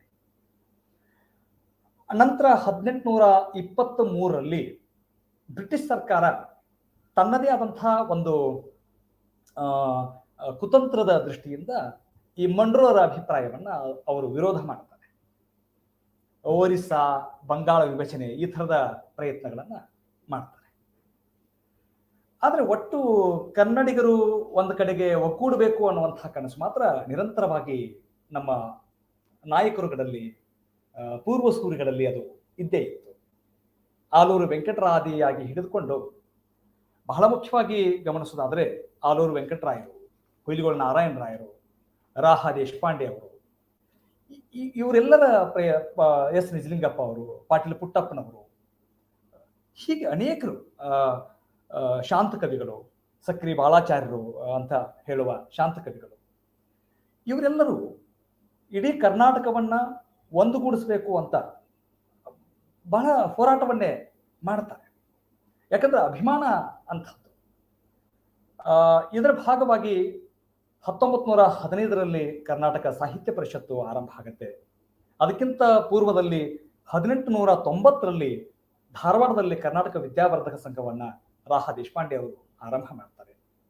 ಒಟ್ಟು ಕರ್ನಾಟಕದ ಎಲ್ಲ ಮೂಲೆಗಳಲ್ಲೂ ಕೂಡ ಕನ್ನಡವನ್ನ ಒಗ್ಗೂಡಿಸ್ಬೇಕು, ಕರ್ನಾಟಕದ ಜನರನ್ನ ಒಟ್ಟುಗೂಡಿಸ್ಬೇಕು ಅನ್ನುವಂಥ ಉದ್ದೇಶಕ್ಕೆ ಒಂದು ಭದ್ರ ಬುನಾದಿಯನ್ನ ಹಾಕ್ತಾ ಅದನ್ನ ಆ ಪ್ರಯತ್ನವನ್ನ ಸಾಕಾರಗೊಳಿಸೋದಕ್ಕೆ ಎಲ್ಲ ಕರ್ನಾಟಕದ ಎಲ್ಲ ಭಾಗದ ಅಂದಿನ ನಾಯಕರುಗಳು ತಮ್ಮ ತನು ಮನ ತ್ಯಾಗ ಎಲ್ಲವನ್ನ ಕುಟುಂಬದ ಎಲ್ಲ ಸ್ವಹಿತಾಸಕ್ತಿಗಳನ್ನ ಬದಿಗಿರಿಸಿ ನಾಡಿನ ಒಗ್ಗೂಡುವಿಕೆಗೆ ಅತ್ಯಂತ ಪ್ರಾಮಾಣಿಕವಾಗಿ ಪ್ರಯತ್ನ ಮಾಡ್ತಾರೆ. ಈ ಪ್ರಯತ್ನದ ಭಾಗವಾಗಿಯೇ, ಈ ಪ್ರಯತ್ನದ ಫಲವಾಗಿಯೇ ಕರ್ನಾಟಕ ಏಕೀಕರಣ ಆಗುತ್ತೆ. ಮೊಟ್ಟ ಮೊದಲಿಗೆ 1956 ನವೆಂಬರ್ 1 ಮೈಸೂರು ರಾಜ್ಯ ಜನ್ಮ ತಾಳುತ್ತೆ. ಅದೇ 53ರಲ್ಲಿ ನಮ್ಮ ನೆರೆಯ ಆಂಧ್ರ ಪ್ರದೇಶವೂ ಕೂಡ ಅವಾಗಲೇ ಅಸ್ತಿತ್ವಕ್ಕೆ ಬರುತ್ತೆ. ವಿಚಿತ್ರ ಅಂತಂದ್ರೆ ನಮ್ಮ ಬಳ್ಳಾರಿ ಭಾಗ ಅಥವಾ ಅಖಂಡ ಬಳ್ಳಾರಿ ಜಿಲ್ಲೆ ಭಾಗ ಕರ್ನಾಟಕ ಏಕೀಕರಣಕ್ಕೆ ಎಂತ ಮಹತ್ವದ ಕೊಡುಗೆಯನ್ನ ಕೊಟ್ಟಿದೆ ಅಂತ ನೆನಪಿಸ್ಕೊಂಡ್ರೆ ನಾವೆಲ್ಲ ಅಭಿಮಾನ ಪಡುವಂತಹ ಸಂಗತಿ ಅವೆಲ್ಲ. ಅಲ್ಲಿ ಅದು ನಾನು ಹೇಳಿದ್ನಲ್ಲ, ಆವಾಗಿನ ಕಾಲದ ಥಾಮಸ್ ಮಂಡ್ರೋ ಏಕೀಕರಣದ ಪ್ರಸ್ತಾಪವನ್ನ ಆರಂಭದಲ್ಲಿ ಮಾಡಿದ್ದು ಬಳ್ಳಾರಿಯ ನೆಲದಲ್ಲಿಯೇ ಅನ್ನುವಂಥ. ಅದಾದ್ಮೇಲೆ 53ರಲ್ಲಿ ಆಂಧ್ರ ಪ್ರದೇಶ ಅಸ್ತಿತ್ವಕ್ಕೆ ಬಂದಾಗ ಮೈಸೂರು ರಾಜ್ಯದ ಉದಯದ ಸಂದರ್ಭದಲ್ಲಿಯೇ 56ರಲ್ಲಿ ಹಂಪಿಯಲ್ಲಿ ಹುಯಿಲುಗೊಳ ನಾರಾಯಣರಾಯರು, ಆಲೂರು ವೆಂಕಟರಾಯರು ಅವರ ನೇತೃತ್ವದಲ್ಲಿ ಹಂಪಿಯಲ್ಲಿ ಕರ್ನಾಟಕ ರಾಜ್ಯೋತ್ಸವ, ಮೊಟ್ಟ ಮೊದಲ ಕರ್ನಾಟಕ ರಾಜ್ಯೋತ್ಸವ ಹಂಪಿಯಲ್ಲೇ ಆಚರಣೆ ಆಗ್ತದೆ ಅನ್ನುವಂಥದ್ದನ್ನು ನೆನಪಿಸ್ಕೊಂಡ್ರೆ ಬಹಳ ನಮಗೆ ಹೆಮ್ಮೆ ಅನಿಸ್ತದೆ. ಮುಂದೆ 1973ರಲ್ಲಿ ದೇವರಾಜ್ ಅರಸು ಅವರ ಮುಖ್ಯಮಂತ್ರಿ ಅವಧಿಯಲ್ಲಿ ಕರ್ನಾಟಕ ಅಂತ ಮರುನಾಮಕರಣ ಆಗುತ್ತೆ. ಒಟ್ಟಾರೆ ಕರ್ನಾಟಕದ ಕನಸು ಸಾಕಾರಗೊಳ್ಳುತ್ತೆ. ಇದು ಒಂದು ಸ್ಥೂಲವಾದಂತಹ ಒಂದು ನೋಟ. ಈ ಏಕೀಕರಣದ ಹೋರಾಟದಲ್ಲಿ ಅನೇಕರು ತ್ಯಾಗ, ಜೈಲಿಗೆ ಹೋಗ್ತಾರೆ. ಬೇಂದ್ರೆ, ಕುವೆಂಪು, ಗೋಕಾಕರು, ಕಾರಂತರು, ಅನೇಕರು, ಎಸ್ ನಿಜಲಿಂಗಪ್ಪ, ಪಾಟೀಲ್ ಪುಟ್ಟಪ್ಪ, ಹುಯಿಲುಗೊಳ ನಾರಾಯಣರಾಯರು, ಸಕ್ರಿ ಬಾಳಾಚಾರ್ಯರು, ರಾಹ ದೇಶಪಾಂಡೆ ಅವರು, BM ಶ್ರೀ ಅವರು, ಹೀಗೆ ಅನೇಕರು, ಆಲೂರು ವೆಂಕಟರಾಯರು, ಅನೇಕರು ಹೀಗೆ ತಮ್ಮ ಪ್ರಾಣವನ್ನೇ ತೆತ್ತು ಅಥವಾ ಪಣಕ್ಕಿಟ್ಟು ಹೋರಾಟ ಮಾಡಿ ಕರ್ನಾಟಕದ ಕನಸು ಸಾಕಾರವನ್ನ ಮಾಡ್ತಾರೆ. ಇದು ಒಂದು ರೀತಿ ಬಹಳ ಅದ್ಭುತವಾದಂಥದ್ದು. ಅಂದ್ರೆ ಅದಕ್ಕಿಂತ ಮುಂಚೆ ಸುಮಾರು 70 ಸಂಸ್ಥಾನಗಳಲ್ಲಿ ನಮ್ಮ ಕರ್ನಾಟಕ ಹರಿದು ಹಂಚಿ ಹೋಗಿತ್ತು. ಅದು ವಿಕೇಂದ್ರೀಕರಣ ಅಂತಲ್ಲ, ಹಿರಿಕಿರಿಯ ಸಂಸ್ಥಾನಗಳ ರೂಪದಲ್ಲಿ ಆಡಳಿತ ನಡೀತಾ ಇತ್ತು. ಮೀರತ್ ಸಂಸ್ಥಾನ, ಹೈದರಾಬಾದ್ ಸಂಸ್ಥಾನ, ನಿಜಾಮನ ಆಳ್ವಿಕೆ, ಆಮೇಲೆ ಜಮಖಂಡಿ, ಸವಣೂರು, ಸಂಡೂರು, ಜತ್ತ, ಅಕ್ಕಲಕೋಟೆ, ಹೀಗೆ ಕರ್ನಾಟಕದ ಬೇರೆ ಬೇರೆ ಭಾಗಗಳಲ್ಲಿ ಹಿರಿಕಿರಿಯ ಸಂಸ್ಥೆಗಳಲ್ಲಿ ಹರಿದು ಹೋಗಿರುವಂತಹ ಈ ಹಂಚಿಕೆ, ಆಡಳಿತ ಹಂಚಿಕೆ ಏನಾಗಿತ್ತಲ್ಲ, ಇದನ್ನ ಒಗ್ಗೂಡಿಸ್ಕೊಂಡು ನಮ್ಮ ಕರ್ನಾಟಕ ಅಸ್ತಿತ್ವಕ್ಕೆ ಬಂತು. ಇದಕ್ಕೆ ಅನೇಕರ ತ್ಯಾಗಗಳು ಇದಾವೆ. ಇನ್ನೊಂದು ಮಹತ್ವದ ಸಂಗತಿ ಅಂದ್ರೆ 1953ರಲ್ಲೇ ರಂಜಾನ್ ಸಾಬ್, ನಮ್ಮ ಬಳ್ಳಾರಿಯವರೇ ಆದಂತಹ ರಂಜಾನ್ ಸಾಬ್ ಅವರ ಹುತಾತ್ಮರಾಗ್ತಾರೆ, ಹೋರಾಟ ಮಾಡ್ತಾರೆ ಅಂತ ಅನ್ನೋದನ್ನ ಗಮನಿಸ್ಕೊಂಡ್ರೆ ಒಂದು ನಿಜವಾಗ್ಲೂ ಆಗಿನ ಕಾಲದ ಈ ನಾಯಕರುಗಳಿಗೆ ಎಂಥ ನಾಡಿಗಾಗಿ, ನುಡಿಗಾಗಿ ಎಷ್ಟೊಂದು ತ್ಯಾಗದ ಗುಣ ಇತ್ತು ಅಂತ ಅನ್ನೋದನ್ನ ಗಮನಿಸ್ಕೊಂಡ್ರೆ ನಮಗೆ ಹೆಮ್ಮೆ ಅನಿಸ್ತದೆ. ಮತ್ತು ಈ ಹೆಮ್ಮೆಯ ಜೊತೆಗೆ ನಮಗೆ ಅಭಿಮಾನ ಉಂಟಾಗುತ್ತೆ. ಮತ್ತು ಅದನ್ನ ಒಂದು ರೀತಿಯ ನಾವು ಇವತ್ತಿನ ಕಾಲದೊಳಗೆ ಅದನ್ನ ಬಹಳ ಪ್ರಜ್ಞಾಪೂರ್ವಕವಾಗಿ ಗಮನದಲ್ಲಿ ಇಟ್ಕೊಂಡೇನೆ ಮುಂದಿನ ನಡೆಗಳನ್ನ ನಾವು ಸ್ಪಷ್ಟ ಮಾಡ್ಕೊಳ್ಬೇಕಾಗುತ್ತೆ. ಇಷ್ಟೊಂದು ಏಕೀಕರಣಗೊಂಡಂತಹ, ಹೇಗೆ ದೇಶಕ್ಕೆ ಸ್ವಾತಂತ್ರ್ಯ ಬಂದಾಗ ಅಷ್ಟು ಸುಲಭವಾಗಿ ದಕ್ಕಲಿಲ್ಲಬಹುದು, ಕರ್ನಾಟಕ ಏಕೀಕರಣದ ಹಿಂದೆಯೂ ಕೂಡ ಈ ತರದ ಪ್ರಯತ್ನಗಳನ್ನ ನಮ್ಮ ಪೂರ್ವ ಸೂರಿಗಳು ಮಾಡಿದ್ರು ಅನ್ನೋದನ್ನ ಗಮನಿಸ್ಕೊಂಡ್ರೆ ಅವರನ್ನ ಬಹಳ ಪ್ರೀತಿಯಿಂದ, ಗೌರವಪೂರ್ವಕವಾಗಿ ನಾವು ನೆನಪಿಸ್ಕೊಳ್ಳೇಬೇಕಾಗುತ್ತೆ. ಅವರ ತ್ಯಾಗದ ಪ್ರತಿಫಲವಾಗಿ ಬಂದಿರತಕ್ಕಂತಹ ಕರ್ನಾಟಕದ ಈ ಒಟ್ಟುಗೂಡುವಿಕೆಯ ಕನಸು ಸಾಕಾರಗೊಳ್ಳುತ್ತೆ. ಈಗ ನಾವು ಏಕೀಕರಣೋತ್ತರ ಕರ್ನಾಟಕದಲ್ಲಿ ಇದ್ದೇವೆ. 66 ವರ್ಷಗಳು ಈಗ ಗತಿಸಿದ್ದೇವೆ. ರಾಜ್ಯೋತ್ಸವ, 66ನೇ ರಾಜ್ಯೋತ್ಸವದ ಸಂಭ್ರಮದಲ್ಲಿ ನಾವೆಲ್ಲ ಇದ್ದೇವೆ.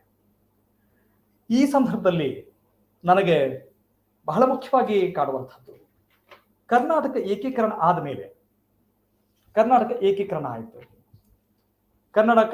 ಕರ್ನಾಟಕ ಒಂದಾಯಿತು, ಉದಯವಾಗಲಿ ನಮ್ಮ ಚೆಲುವ ಕನ್ನಡ ನಾಡು ಅನ್ನುವ ಹುಯಿಲುಗೊಳ ನಾರಾಯಣರ ಮಾತು ಸಾಕಾರ ಆಯಿತು.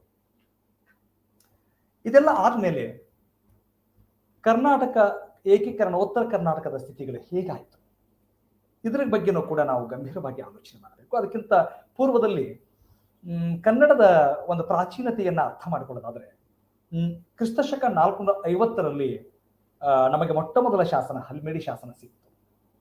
ಅಲ್ಲಿ ಕನ್ನಡದ ಪದಗಳು ಬಳಕೆ ಆಗಿದ್ದು ನಮಗೆ ಗೊತ್ತಾಗ್ತದೆ. ಅದಾದ್ಮೇಲೆ ಕರ್ನಾಟಕದ ಅಥವಾ ಕನ್ನಡದ ನುಡಿಯ ಇತಿಹಾಸವನ್ನ ಅರ್ಥ ಮಾಡ್ಕೊಳ್ಳೋದು ಈಗ 2000 ವರ್ಷಗಳ ಇತಿಹಾಸ ಹೀಗಿದೆ ಅಂತ ನಾವು ಮಾತಾಡ್ತೇವೆ ಭಾಷೆಗೆ. ಮೌರ್ಯರ ಕಾಲದ ಶಾಸನಗಳಲ್ಲಿಯೂ ಕೂಡ ನಮ್ಮ ಕನ್ನಡದ ಚರಿತ್ರೆ ಮುಂದೆ ಹೋಗ್ತದೆ. ಗ್ರೀಕರ ಕೆಲವೊಂದಿಷ್ಟು ಕೃತಿಗಳಲ್ಲಿ ಕರ್ನಾಟಕದ ಉಲ್ಲೇಖಗಳು ಬರ್ತವೆ. ಪುರಾಣದಲ್ಲೂ ಕರ್ನಾಟಕದ ಉಲ್ಲೇಖಗಳು ಸಿಗುತ್ತವೆ. ಶಾಸನಗಳಲ್ಲಿ ಬಾದಾಮಿಯ ಕಪ್ಪೆ ಅರಭಟನ ಶಾಸನ ಹೇಳ್ತದೆ, ಸಾಧುಂಗೆ ಸಾಧು ಮಾಧುರ್ಯಂಗೆ ಮಾಧುರ್ಯ ಬಾದಿಪ್ಪ ಕಲಿಯುಗ ವಿಪರೀತನ್ ಮಾಧವನೀತನ್ ತಿರುನಲ್ಲ. ಎಷ್ಟು ಅಭಿಮಾನಪೂರ್ವಕವಾದಂತಹ ಮಾತು. ಇವು 7ನೇ ಶತಮಾನ 9ನೇ ಶತಮಾನದಲ್ಲಿ ಸಿಕ್ಕಿರುವಂತಹ ಶಾಸನಗಳು, ಬಾದಾಮಿಯ ಕಪ್ಪೆ ಅರಭಟನ ಶಾಸನ. ಹೀಗೆ ನಾವು 10ನೇ ಶತಮಾನಕ್ಕೆ ಬಂದಾಗ ಪಂಪ ಎಷ್ಟು ಅತ್ಯದ್ಭುತವಾದಂತಹ ಕನ್ನಡದ ಬಗೆಗಿನ ಅಭಿಮಾನವನ್ನ ಪ್ರಕಟಿಸ್ತಾನೆ ಅಂತಂದ್ರೆ, ಚಾಗದ ಭೋಗದ ಅಕ್ಕರದ ಗೇಯದ ಗೊಟ್ಟೆಯ ಲಂಪಿ ನಿಂಪುಗಳಂ ಆಗರದ ಮಾನಸರಂತವರಾಗಿ ಪುಟ್ಟಲೇಂ ಆಗಿಯೂ ಏನೋ ತೀರದ ಪುದೆ ತೀರದೊಡಂ ಮರಿದುಂಬಿಯಾಗಿ ಮೇನ್ ಕೋಗಿಲೆಯಾಗಿ ಪುಟ್ಟುವುದು ನಂದನದ ಬನವಾಸಿ ದೇಶದೊಳ್ಳುತ್ತಾನೆ ಪಂಪ. ಬನವಾಸಿ ದೇಶದ ಬಗೆಗಿನ ಅಭಿಮಾನ ಎಷ್ಟು ಪ್ರಕಟಿಸ್ತಾನೆ ಪಂಪ ಅಂತಂದ್ರೆ, ಅಷ್ಟೊಂದು ಸುಂದರವಾದಂತಹ ಪ್ರದೇಶ ನಮ್ದು.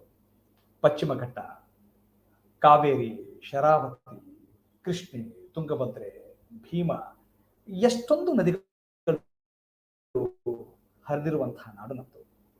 ಶ್ರೀಗಂಧದ ನಾಡು ಬೀಡು.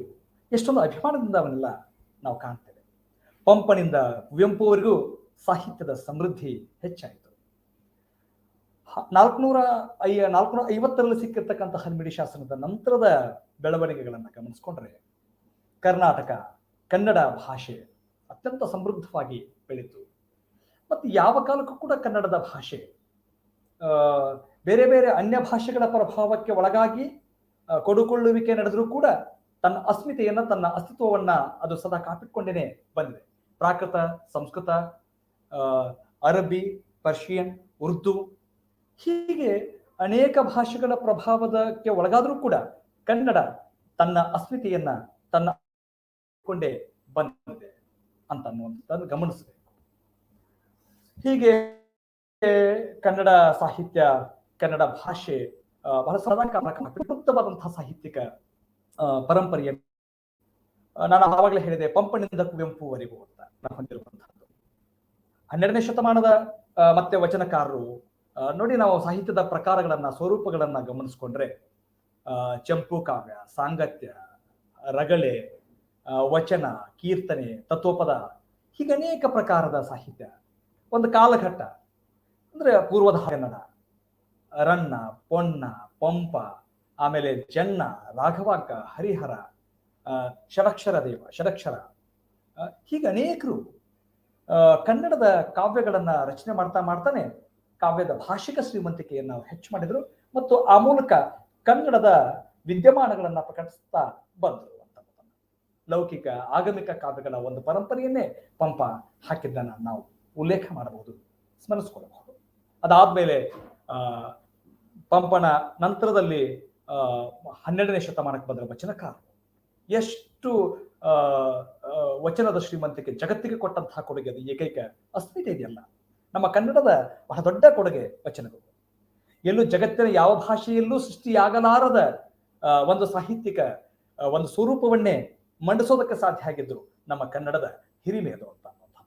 ಅದು ವಚನಗಳ ಮೂಲಕವಾಗಿ ಸಾಧ್ಯ ಆಯಿತು ಅಂತ. ಆನಂತರ ಕೀರ್ತನ ಸಾಹಿತ್ಯ, ದಾಸರ ಪರಂಪರೆಯನ್ನ ಪುರಂದರದಾಸರು, ಕನಕದಾಸರು, ಶ್ರೀಪಾದ ರಾಯರು, ಹೀಗೆ ಮಹಿಪತಿ ದಾಸರು ಅನೇಕರು ತಮ್ಮದೇ ಆದಂತಹ ಕೀರ್ತನೆಗಳನ್ನ ರಚನೆ ಮಾಡುವುದರ ಮೂಲಕವಾಗಿ ಕನ್ನಡ ಸಾಹಿತ್ಯಿಕ ಶ್ರೀಮಂತಿಕೆಯನ್ನ ಹೆಚ್ಚು ಮಾಡಿದರು. ಅದಾದ್ಮೇಲೆ ಆಧುನಿಕ ಕನ್ನಡ ಸಾಹಿತ್ಯ, ಅದು ಪೂರ್ವದ ಹಳಗನ್ನಡ, ಹಳಗನ್ನಡ, ನಡುಗನ್ನಡ, ಹೊಸಗನ್ನಡ ಅಂತ ನಾವು ವರ್ಗೀಕರಣ ಮಾಡಿಕೊಂಡೆ ಕನ್ನಡ ಸಾಹಿತ್ಯಿಕ ಒಂದು ವಿಭಜನಾ ಕ್ರಮಗಳ ಅಡಿಯೊಳಗೆ ಕನ್ನಡದ ಶ್ರೀಮಂತಿಕೆಯನ್ನ ಗಮನಿಸಬಹುದು. ಹೊಸಗನ್ನಡಕ್ಕೆ ಬಂದಾಗ ನವೋದಯ, ನವ್ಯ, ಪ್ರಗತಿಶೀಲ, ದಲಿತ, ಬಂಡಾಯ, ಸ್ತ್ರೀ ಸಂವೇದನೆ ಹೀಗೆಲ್ಲ ಬಂತು. ಹೀಗೆ ಒಟ್ಟು ಕನ್ನಡ ಸಾಹಿತ್ಯಿಕ ಪರಂಪರೆಯನ್ನ ಗಮನಿಸಿಕೊಂಡ್ರೆ ಜಗತ್ತಿಗೆ ಇಲ್ಲದೇ ಇರತಕ್ಕಂಥ ಜಗತ್ತಿನೊಳಗೂ ಇಷ್ಟೊಂದು ಸಮೃದ್ಧವಾದಂತಹ ಪರಂಪರೆ ಇಲ್ಲ ಅನ್ನುವಷ್ಟು ಮಟ್ಟಿಗೆ ಹೆಮ್ಮೆ ಪಡಬಹುದಾದಂತಹ ಪರಂಪರೆ ನಮ್ದು. ಆದ್ರೆ ಸಮಸ್ಯೆ ಏನು ಅಂತಂದ್ರೆ, ನಾವು ಪಶ್ಚಿಮ ವಸಾಹತುಶಾಹಿ ಪ್ರಭಾವದಿಂದಾಗಿ, ಪಶ್ಚಿಮದ ಪ್ರಭಾವಕ್ಕೆ ಒಳಗಾಗಿ, ಎಲ್ಲವನ್ನ ಪಶ್ಚಿಮದ ದ್ವಾರದ ಮೂಲಕವಾಗಿಯೇ ಸ್ವಾಗತಿಸಿಕೊಳ್ಳುವಂತಹ ಒಂದು ಸ್ಥಿತಿಗೆ ನಾವು ಬಂದಿದ್ದು ಅತ್ಯಂತ ಒಂದು ವಿಪರ್ಯಾಸದ ಸಂಗತಿ ಅಂತ ಹೇಳಬೇಕಾಗತ್ತೆ. ಯಾಕಂದ್ರೆ ಬ್ರಿಟಿಷರ ಆಳ್ವಿಕೆಯ ಸಂದರ್ಭದಲ್ಲಿ ಇದ್ದಂತಹ ಈ ಪ್ರಭಾವ ನಮ್ಮ ಈವರೆಗೂ ಬಿಟ್ಟೇ ಇಲ್ಲ. ಅದಕ್ಕೆ ನಾನು ಕನ್ನಡದ ಇವತ್ತಿನ ಸ್ವರೂಪದ ಬಗ್ಗೆ ಕೆಲವೊಂದಿಷ್ಟು ವಿಷಯಗಳನ್ನ ಮತ್ತೆ ಮುಂದೆ ಪ್ರಸ್ತಾಪ ಮಾಡ್ತೇನೆ. ಹೀಗೆ ಸಮೃದ್ಧವಾಗಿರ್ತಕ್ಕಂತಹ ಪರಂಪರೆಯನ್ನ ಹೊಂದಿರುವ ಕನ್ನಡ ನಾಡು, ಕನ್ನಡ ನುಡಿ, ನೆಲ, ಜಲ, ಕಲೆ, ಸಾಹಿತ್ಯ, ಸಂಸ್ಕೃತಿ, ಪರಂಪರೆ ಎಲ್ಲವನ್ನ ಮೆಲುಕು ಹಾಕೊಂಡ್ರೆ ಹೆಮ್ಮೆ ಅನಿಸ್ತದೆ. ಜೊತೆಗೆ ನಾವು ಇವತ್ತು ಅನೇಕ ಕ್ಷೇತ್ರಗಳಲ್ಲಿ ಕರ್ನಾಟಕ ಅಭಿವೃದ್ಧಿ ಆಗ್ತಾ ಇದೆ ಅನ್ನುವಂಥದ್ದನ್ನ ಗಮನಿಸಿದ್ರೆ ಒಂದು ರೀತಿ ಖುಷಿ ಪಡಬಹುದು, ಒಂದು ರೀತಿ ಅಭಿಮಾನ ಪಡಬಹುದು. ಆದರೆ ಬೀಗೋ ಹಾಗಿಲ್ಲ. ನಾವು ನಡೆದು ಬಂದ ಹಾದಿ ಒಂದು ರೀತಿಯಲ್ಲಿ ಇದ್ರೆ, ನಡೆಯಬೇಕಾದ ಹಾದಿ ಬಹಳ ಎಚ್ಚರಿಕೆಯಿಂದ ಕೂಡಿರಬೇಕಾಗಿದೆ ಅಂತ. ಯಾಕಂದ್ರೆ ಕನ್ನಡ ಯಾವ ಕಾಲಕ್ಕೂ ಕೂಡ ಗಡಿ ಸಮಸ್ಯೆಗಳನ್ನ ಇನ್ನು ಹಾಗೆ ಜೀವಂತವಾಗಿವೆ.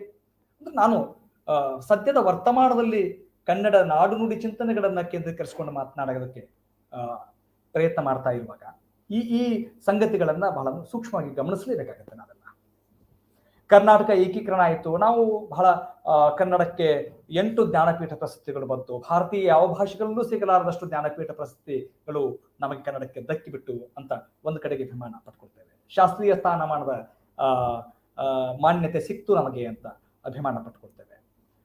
2000 ವರ್ಷಗಳ ಇತಿಹಾಸವನ್ನ ಹೊಂದಿರತಕ್ಕಂತಹ ಭಾಷೆ ಅನ್ನುವ ಅಭಿಮಾನ ಒಂದು ಕಡೆಗೆ ನಮಗೆ ಇದೆ. ಇವೆಲ್ಲವೂ ಸರಿಯೇ. ಇವತ್ತು ನಮ್ಮ ಕರ್ನಾಟಕ ಅಥವಾ ಕನ್ನಡ ನುಡಿ ಎದುರಿಸುವಂತಹ ಸವಾಲುಗಳು, ಸಮಸ್ಯೆಗಳು ಏನು ಅನ್ನೋದನ್ನ ನಾವು ಗಮನಿಸಲೇಬೇಕಾಗುತ್ತೆ. ಕನ್ನಡಕ್ಕೆ ಒದಗಿರ್ತಕ್ಕಂಥ ಕುತ್ತುಗಳ ಕುರಿತು ಯಾವತ್ತೂ ಒಂದು ಎಚ್ಚರಿಕೆ ನಮ್ಮ ಕವಿಗಳಲ್ಲಿ ಇದ್ದೇ ಇದೆ. ಅದಕ್ಕೆ ಕುವೆಂಪು ಅವರು ಹೇಳ್ತಾರಲ್ವ, ಬಾರಿಸು ಕನ್ನಡ ಡಿಂಡಿಮವ, ಓ ಕರ್ನಾಟಕ ಹೃದಯ ಶಿವ, ಸತ್ತಂತಿಹರನ್ನು ಬಡಿದೆತ್ತರಿಸು, ಕಚ್ಚಾಡುವವರ ಕೂಡಿಸಿ ಒಲಿಸು, ಹೊಟ್ಟೆ ಕಿಚ್ಚಿಗೆ ತಣ್ಣೀರು ಸುರಿಸು, ಒಟ್ಟಿಗೆ ಬಾಳಲಿ ತೆರದಲ್ಲಿ ಹರಿಸುವಂತ, ಒಟ್ಟಿಗೆ ಬಾಳುವ ತೆರದಲ್ಲಿ ಹರಿಸುವಂತ. ಹೀಗೆ ಹೇಳಬೇಕಾದಾಗ ಕುವೆಂಪು ಅವರಿಗೆ, ಆಮೇಲೆ BC ರಾಮಚಂದ್ರ ಶರ್ಮಾ ಅವರು ಒಂದ್ ಕಡೆಗೆ ಉಲ್ಲೇಖ ಮಾಡ್ತಾರೆ, ಎಂದಿಗಯ್ಯ ಎಂದಿಗೆ, ಎಂದಿಗೋ ಎಂದಿಗೆ, ನನ್ನ ನಾಡ ಮಂದಿಗೆ ತಿಳಿವು ಹೊಳೆವುದೆಂದಿಗೆ.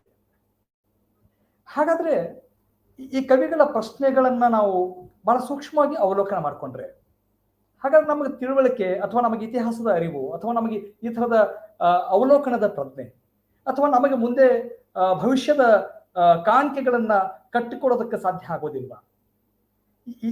ಈ ಪ್ರಶ್ನೆಗಳನ್ನು ಇಟ್ಕೊಂಡೇ ನಾನು ವರ್ತಮಾನದ ಕನ್ನಡದ ಬಿಕ್ಕಟ್ಟುಗಳನ್ನ ಕುರಿತು ಪ್ರಸ್ತಾಪ ಮಾಡೋದಕ್ಕೆ ಬಯಸ್ತೇನೆ.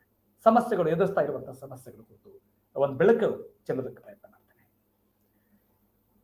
ಈ ಪ್ರಶ್ನೆಗಳು, ಈ ಕಾವ್ಯಗಳು ಮಾತನಾಡುವಂಥದ್ದು. ಸರ್ವ ಜನಾಂಗದ ಶಾಂತಿಯ ತೋಟ ಅಂತ ಒಂದು ಕಡೆಗೆ ಅಭಿಮಾನ ತೋರಿದ್ರೆ, ನಿತ್ಯೋತ್ಸವ ಕವಿ KS ನಿಸಾರ್ ಅಹಮದ್ ಅವರ ಸಾಲುಗಳನ್ನ ಉಲ್ಲೇಖ ಮಾಡೋದಾದ್ರೆ, ಹಚ್ಚೇವು ಕನ್ನಡದ ದೀಪ ಅಂತ DS ಕರ್ಕಿ ಅವರ ಮಾತುಗಳನ್ನ ಉಲ್ಲೇಖ ಮಾಡೋದಾದ್ರೆ ನಾವು ಬಹಳ ಅಭಿಮಾನ ಪಡ್ತೇವೆ ಖಂಡಿತ. ಆದ್ರೆ ಈ ಅಭಿಮಾನದ ಭಾರ ಅಥವಾ ಪರಂಪರೆಯ ಈ ಅನುಸಂಧಾನ ಅಥವಾ ಈ ಪರಂಪರೆಯ ಒಂದು ಎಚ್ಚರಿಕೆಯನ್ನಿಟ್ಟುಕೊಂಡು ವರ್ತಮಾನದ ಹಂತದಲ್ಲಿ ಮತ್ತು ಭವಿಷ್ಯದ ನಡೆಗಳನ್ನ ಮತ್ತು ಕ್ರಮಗಳನ್ನ ಸ್ಪಷ್ಟಗೊಳಿಸ್ಕೊಳ್ಬೇಕಾಗುತ್ತೆ. ಇಲ್ಲಿಯೇ ನಮಗೆ ಭಾಷಿಕ ಸಮಸ್ಯೆಗಳು ಏನಾದರೂ ಇನ್ನೂ ಜೀವಂತವಾಗಿದ್ದಾವೆ, ಗಡಿನಾಡಿನ ಸಮಸ್ಯೆಗಳು ಇನ್ನೂ ಹಾಗೆ ಉಳ್ಕೊಂಡಿದ್ದಾವೆ. ಮಹಾಜನ್ ವರದಿ, ಆಮೇಲೆ ಸರೋಜಿನಿ ಮಹಿಷಿ ವರದಿ, ನಂಜುಂಡಪ್ಪ ವರದಿ, ಈ ವರದಿಗಳಲ್ಲಿ ಆದಂತಹ ಶಿಫಾರಸುಗಳು ನಿಜವಾಗಲೂ ಅನುಷ್ಠಾನಕ್ಕೆ ಬಂದಿದ್ದಾವ ಅನ್ನುವಂತಹ ಪ್ರಶ್ನೆ ಕಾಣುತ್ತೆ. ಮತ್ತೆ ಕನ್ನಡದ ಪ್ರಯತ್ನಗಳು, ಕನ್ನಡ ನುಡಿ ಮತ್ತು ಕರ್ನಾಟಕದ ಬಗೆಗಿನ ಅಭಿಮಾನ ಒಂದು ಕಡೆಗಾದ್ರೆ, ಎದುರಿಸ್ತಕ್ಕಂತಹ ಸಮಸ್ಯೆಗಳ ಬಗ್ಗೆಯೂ ಕೂಡ ನಾವು ಅವಲೋಕನ ಮಾಡಿಕೊಳ್ಳುವಂಥದ್ದು ಬಹಳ ಮುಖ್ಯ ಇದೆ. ಆಲೋಚನೆ ಮಾಡಬೇಕಾದಂಥದ್ದು ಬಹಳ ಮುಖ್ಯ ಇದೆ. ಯಾಕಂದ್ರೆ ಒಂದು ಭೂತಗಣ ಅಂದ್ರೆ ಭೂತವನ್ನ ನೆನೆಸ್ಕೊಂಡ್ರೆ ಮಾತ್ರ ಮುಗೀತು ಅಂತ ಹಾಗಿಲ್ಲ. ನಾವು ಭವಿಷ್ಯದ ಬಗೆಗೆ ಬಹಳ ಸ್ಪಷ್ಟವಾದಂತಹ ಒಂದು ನೋಟವನ್ನ ಕಟ್ಕೊಳ್ಬೇಕಾದಾಗ ವರ್ತಮಾನದ ಸಂದಿಗ್ಧಗಳನ್ನ, ಸಂಕೀರ್ಣಗಳನ್ನ, ಬಿಕ್ಕಟ್ಟುಗಳನ್ನ, ಸಮಸ್ಯೆಗಳನ್ನ ದಾಟ್ಕೊಳ್ಳೇಬೇಕಾಗುತ್ತೆ. ಹೀಗೆ ದಾಟ್ಕೊಂಡಾಗ ಮಾತ್ರ ಏನನ್ನಾದ್ರೂ ಹೊಸದನ್ನು ಕಟ್ಟೋದಕ್ಕೆ ಸಾಧ್ಯ ಆಗುತ್ತೆ. ಅದಕ್ಕೆ ಪರಂಪರೆಯ ಜೊತೆಗೆ ಒಂದು ಅನುಸಂಧಾನವನ್ನ ಮಾಡ್ತಾ ಮಾಡ್ತಾ ವರ್ತಮಾನದಲ್ಲಿ ನಿಂತು ಒಂದು ಸೂಕ್ಷ್ಮವಾದಂತಹ ಭವಿಷ್ಯದ ಬಗೆಗಿನ ನೋಟವನ್ನ ನಾವು ಬೀರಬೇಕಾಗುತ್ತೆ. ಅದಕ್ಕೆ ಭಾಷಿಕ ಸಮಸ್ಯೆಗಳು ನಾವು ಆವಾಗಲೂ ಪರ್ಷಿಯನ್ನು, ಉರ್ದು, ಅರೇಬಿಕ್, ಪ್ರಾಕೃತ ಹೀಗೆ ಅನೇಕ ಭಾಷೆಗಳ ಪ್ರಭಾವಕ್ಕೆ ಒಳಗಾಗಿಯೂ ಕೂಡ ಕನ್ನಡ ಹೇಗೆ ಅಸ್ತಿತ್ವದಲ್ಲಿ ಇತ್ತು ಮತ್ತು ಇದೆಯೋ ಈಗಲೂ ಕೂಡ ಆ ತರದ ಸಮಸ್ಯೆಗಳನ್ನ ಅನುಭವಿಸ್ತಾ ಇದೆ ಇಂಗ್ಲಿಷ್ ಕಾರಣಕ್ಕೋಸ್ಕರ. ನಾನು ಅದನ್ನ ಮತ್ತೆ ಬಹಳ ಗಂಭೀರವಾದಂತಹ ಪ್ರಶ್ನೆ ಸಮಸ್ಯೆ ಇದು ಇದ್ರ ಕುರಿತು. ಮತ್ತೆ ಕಾವೇರಿ, ಮಹದಾಯಿ ಯೋಜನೆಗಳು ಅಥವಾ ಕಳಸಾ ಬಂಡೂರಿ ಜಲ ಸಮಸ್ಯೆಗಳು ಇನ್ನು ಹಾಗೆ ಇವೆ. ಆಮೇಲೆ ಕನ್ನಡ ಮಾಧ್ಯಮ ಆಗಬೇಕು ಅಂತನ್ನುವುದರ ಕುರಿತು ಮತ್ತು ಉದ್ಯೋಗದ ಸಮಸ್ಯೆಯ ವಿಷಯವಾಗಿ ಕೈಗಾರಿಕೆಗಳಲ್ಲಿಯೂ ಕನ್ನಡಿಗರಿಗೆ ಉದ್ಯೋಗದ ಅವಕಾಶಗಳು ಸಿಗಬೇಕು ಅನ್ನುವಂಥದ್ದರ ಕುರಿತು, ಮತ್ತೆ ಸಮಾನವಾದ ಒಂದು ಆಡಳಿತದ ವ್ಯವಸ್ಥೆ ನಾವು ಬಂದರೂ ಕೂಡ ಈ ಪ್ರಾದೇಶಿಕ ಅಸಮತೋಲನ ಅನ್ನುವಂಥದ್ದು ಇನ್ನೂ ಹಾಗೆ ಜೀವಂತವಾಗಿಯೇ ಇದೆ.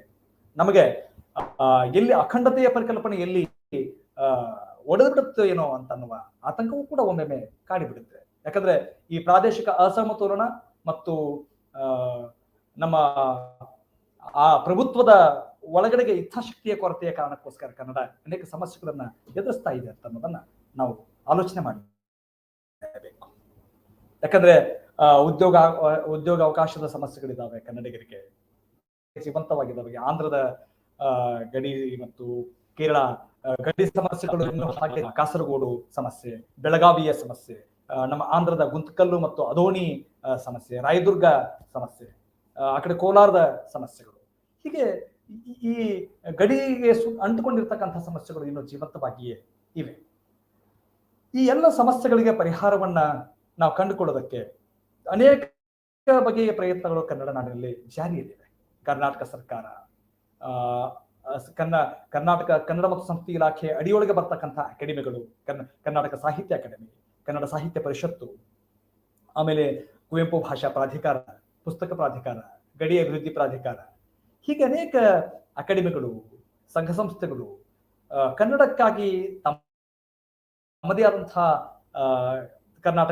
ಕನ್ನಡ ಪರ ಸಂಘಟನೆಗಳು ಎಲ್ಲವೂ ಕೂಡ ಕನ್ನಡಕ್ಕಾಗಿ ಹೋರಾಟವನ್ನು ಮಾಡ್ತಾ ಇದ್ದಾರೆ. ಕನ್ನಡದ ಅಸ್ತಿತ್ವಕ್ಕಾಗಿ, ಉಳಿವಿಗಾಗಿ, ಬೆಳವಿಗಾಗಿ ಪ್ರಯತ್ನಗಳನ್ನ ಮಾಡ್ತಾನೆ ಇದ್ದಾರೆ. ಇದು ಬಹಳ ಸ್ವಾಗತಾರ್ಹವೇ, ಇದು ಔಚಿತ್ಯಪೂರ್ಣವೇ.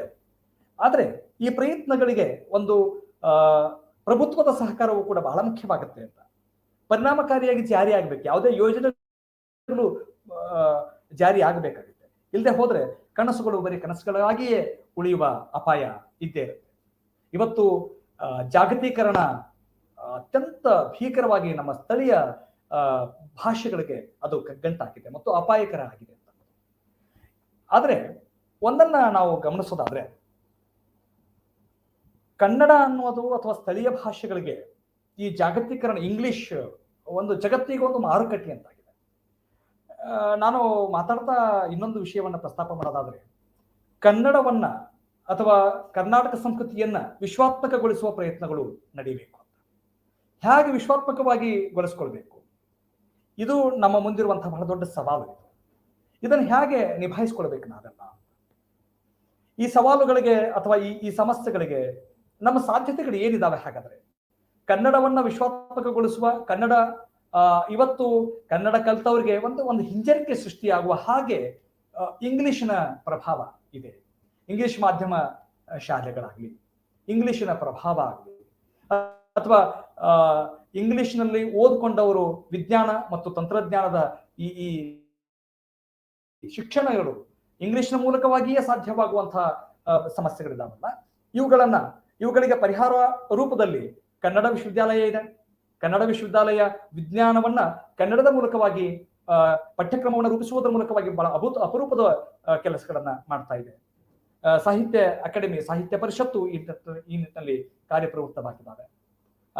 ಮತ್ತೆ ಇಲ್ಲಿ ಬಹಳ ಒಂದು ಮುಖ್ಯವಾದಂತಹ ವಿಷಯವನ್ನ ಪ್ರಸ್ತಾಪ ಮಾಡೋದಾದ್ರೆ, ದೆಹಲಿಯೊಳಗಿರುವಂತಹ ಜವಾಹರ್ಲಾಲ್ ನೆಹರು ವಿಶ್ವವಿದ್ಯಾಲಯ JNU ಕನ್ನಡದ ಕ್ಲಾಸಿಕ್ ಕೃತಿಗಳನ್ನ ಇಂಗ್ಲಿಷ್ನಿಗೆ ಅನುವಾದ ಮಾಡುವುದರ ಮೂಲಕವಾಗಿ ಕನ್ನಡದ ಶ್ರೇಷ್ಠ ಕೃತಿಗಳನ್ನ ಕವಿರಾಜ ಮಾರ್ಗ, ವಡ್ಡಾರಾಧನೆ, ಈ ಕೃತಿಗಳನ್ನ ಅನುವಾದ ಮಾಡುವುದರ ಮೂಲಕವಾಗಿ ಇಂಗ್ಲಿಶಿನ ಮೂಲಕ ಕನ್ನಡದ ತಿಳುವಳಿಕೆಯನ್ನ ಜಗತ್ತಿಗೆ ದಾಟಿಸುವ, ಜಗತ್ತಿನ ಪ್ರಭಾವಿ ಭಾಷೆಗಳ ಮೂಲಕವಾಗಿ ದಾಟಿಸುವ ಪ್ರಯತ್ನಗಳನ್ನ ಮಾಡ್ತಾ ಇರುವಂಥದ್ದು ಬಹಳ ಸ್ವಾಗತಾರ್ಹವಾದಂಥದ್ದು. ಈ ಎಲ್ಲ ಬೆಳವಣಿಗೆಗಳನ್ನ ಗಮನಿಸ್ಕೊಂಡ್ರೆ ನಮ್ಮಲ್ಲಿ ಯಾಕೋ ಒಂದು ರೀತಿ ಕನ್ನಡ ಅಂತಂದ್ರೆ ಒಂದು ಅವಜ್ಞೆಗೆ ಒಳಗಾಗುವ ಸ್ಥಿತಿಯೂ ಇದೆ.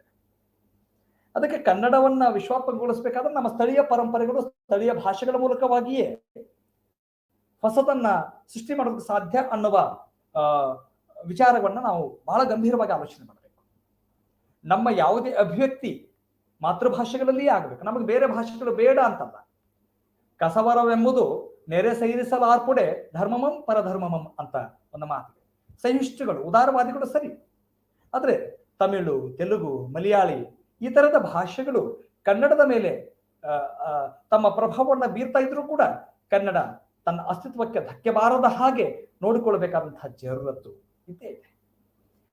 ಹೀಗಾಗಿ ನಮಗೆ ಈ ಕನ್ನಡದ ಈ ಉಳಿವಿಕೆಗೆ ಅಥವಾ ಕನ್ನಡದ ಹೆಚ್ಚುಗಾರಿಕೆಗೆ ಇನ್ನೊಂದಿಷ್ಟು ಪ್ರಯತ್ನಗಳು ಬಹಳ ಪರಿಣಾಮಕಾರಿಯ ಆಗಬೇಕಾಗತ್ತೆ ಅಂತ ಅನಿಸುತ್ತೆ ನನಗೆ. ಅದರಿಂದಾಗಿ ಈ ನಮ್ಮಲ್ಲಿ ಎಲ್ಲಾದರೂ ಇರು, ಎಂತಾದರೂ ಇರು, ಎಂದೆಂದಿಗೂ ನೀ ಕನ್ನಡವಾಗಿರು ಅಂತ ಒಂದು ವಾಸ್ತವ ಏನ್ ಹೇಳಿದ್ರೆ, ಕನ್ನಡವನ್ನ ಓದಿದವರಿಗೆ ಅವಕಾಶವೇ ಇಲ್ಲ ಅನ್ನುವ ಸ್ಥಿತಿ ನಿರ್ಮಾಣವಾಗಿದೆ. ಇದು ಯಾರು ಮಾಡಿದಂತಹ ಸಮಸ್ಯೆ ಇದು ಅಂತ, ಇದು ಯಾರು ಕಟ್ಕೊಂಡಂತಹದ್ದು ಈ ಬಿಕ್ಕಟ್ಟಿದು ಅಂತ. ಅಂದ್ರೆ ಇಂಗ್ಲಿಶಿನ ಮೂಲಕವಾಗಿಯೇ ನಮಗೆಲ್ಲ ಜ್ಞಾನಧಾರೆಗಳು ಬರಬೇಕು ಅನ್ನುವಂತಹ ಈ ಪೂರ್ವಾಗ್ರಹದ ಪೊರೆಗಳನ್ನು ನಾವು ಕಳಿಸಿಕೊಳ್ಳದೆ ಹೋದ್ರೆ ಕನ್ನಡದ ಮೂಲಕವಾಗಿ ಜಗತ್ತನ್ನು ನೋಡುವ ಪ್ರಯತ್ನಗಳು ನಿಂತ್ಕೊಂಡು ಬಿಡುವಂತಹ ಅಪಾಯ ಇದೆ. ಅದಕ್ಕೆ ಈ ಬಗ್ಗೆ ನಾವು ಬಹಳ ಎಚ್ಚರವಾಗಿರಬೇಕು ಅಂತ ಅನಿಸುತ್ತೆ. ಅದಕ್ಕೆ ನಾವು ಕನ್ನಡದ ಬಗೆಗೆ ಒಂದು ನಿರಾಭಿಮಾನ ಅಂತನ್ನೋದಕ್ಕಿಂತ ಎಲ್ಲೋ ಒಂದು ಕಡೆಗೆ ನಮ್ಮ ಕೀಳರಿಮೆ, ಹಿಂಜರಿಕೆ ಉಂಟಾಗ್ತಾ ಇದೆ ಅಂತ ನನಗನ್ನಿಸುತ್ತೆ. ಈ ವಾತಾವರಣ ಇಲ್ಲದ ಹಾಗೆ ನಾವು ಮನೆಯಲ್ಲಿ ಶಿಕ್ಷಣ ಮಾಧ್ಯಮದಲ್ಲಿ ಕನ್ನಡದ ಮಾಧ್ಯಮದ ಮೂಲಕ ಓದಿದಂಥವ್ರಿಗೆ ಒಂದು ಉದ್ಯೋಗದ ಅವಕಾಶಗಳ ಸೃಷ್ಟಿಯಾಗಬೇಕಾಗಿದೆ. ಕೈಗಾರಿಕೆಗಳಲ್ಲಿ ಕನ್ನಡ ಕಲಿತವರಿಗೆ ಮೀಸಲಾತಿಯ ಪ್ರಮಾಣ ಹೆಚ್ಚಿಸಬೇಕಾಗಿದೆ. ಈ ಬ್ಯಾಂಕಿಂಗ್ ಕ್ಷೇತ್ರಗಳಲ್ಲಿ ರಾಷ್ಟ್ರೀಕೃತ ಬ್ಯಾಂಕ್ಗಳ ಉದ್ಯೋಗ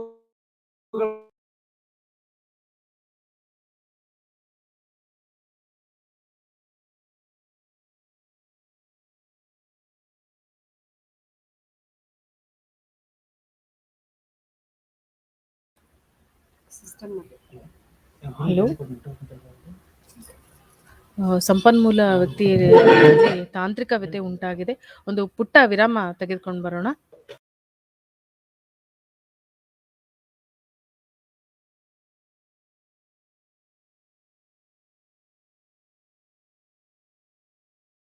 ಈ ಕಾರ್ಯಕ್ರಮದ ಪ್ರಾಯೋಜಕರು ವಿಕಾಸ್ ಸೌಹಾರ್ದ ಕೋಆಪರೇಟಿವ್ ಬ್ಯಾಂಕ್.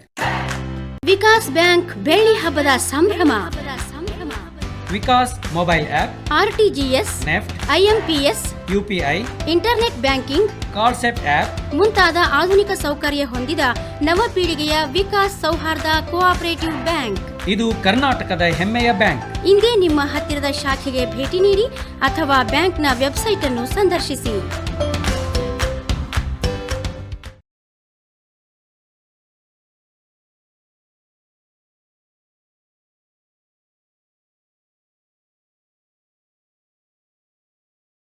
ಈ ಕಾರ್ಯಕ್ರಮದ ಪ್ರಾಯೋಜಕರು ವಿಕಾಸ್ ಸೌಹಾರ್ದ ಕೋಆಪರೇಟಿವ್ ಬ್ಯಾಂಕ್. ವಿಕಾಸ್ ಬ್ಯಾಂಕ್ ಬೆಳ್ಳಿ ಹಬ್ಬದ ಸಂಭ್ರಮ. ಜೀವ ವಿಮಾ, ಸಾಮಾನ್ಯ ವಿಮಾ ಕಂಪನಿಗಳ ಸಹಯೋಗದಲ್ಲಿ ನಮ್ಮೆಲ್ಲ ಗ್ರಾಹಕರ ಜೀವ, ಆರೋಗ್ಯ ಹಾಗೂ ಅವರ ಆಸ್ತಿಗಳಿಗೆ ವಿಮಾ ಸೌಲಭ್ಯ ಹಾಗೂ ಫಾಸ್ಟ್ಯಾಗ್ ನಂತಹ ಸೌಕರ್ಯ ಹೊಂದಿದ ನವಪೀಳಿಗೆಯ ವಿಕಾಸ್ ಸೌಹಾರ್ದ ಕೋಆಪರೇಟಿವ್ ಬ್ಯಾಂಕ್. ಇದು ಕರ್ನಾಟಕದ ಹೆಮ್ಮೆಯ ಬ್ಯಾಂಕ್. ಇಂದೇ ನಿಮ್ಮ ಹತ್ತಿರದ ಶಾಖೆಗೆ ಭೇಟಿ ನೀಡಿ ಅಥವಾ ಬ್ಯಾಂಕ್ ವೆಬ್ಸೈಟ್ ಅನ್ನು ಸಂದರ್ಶಿಸಿ.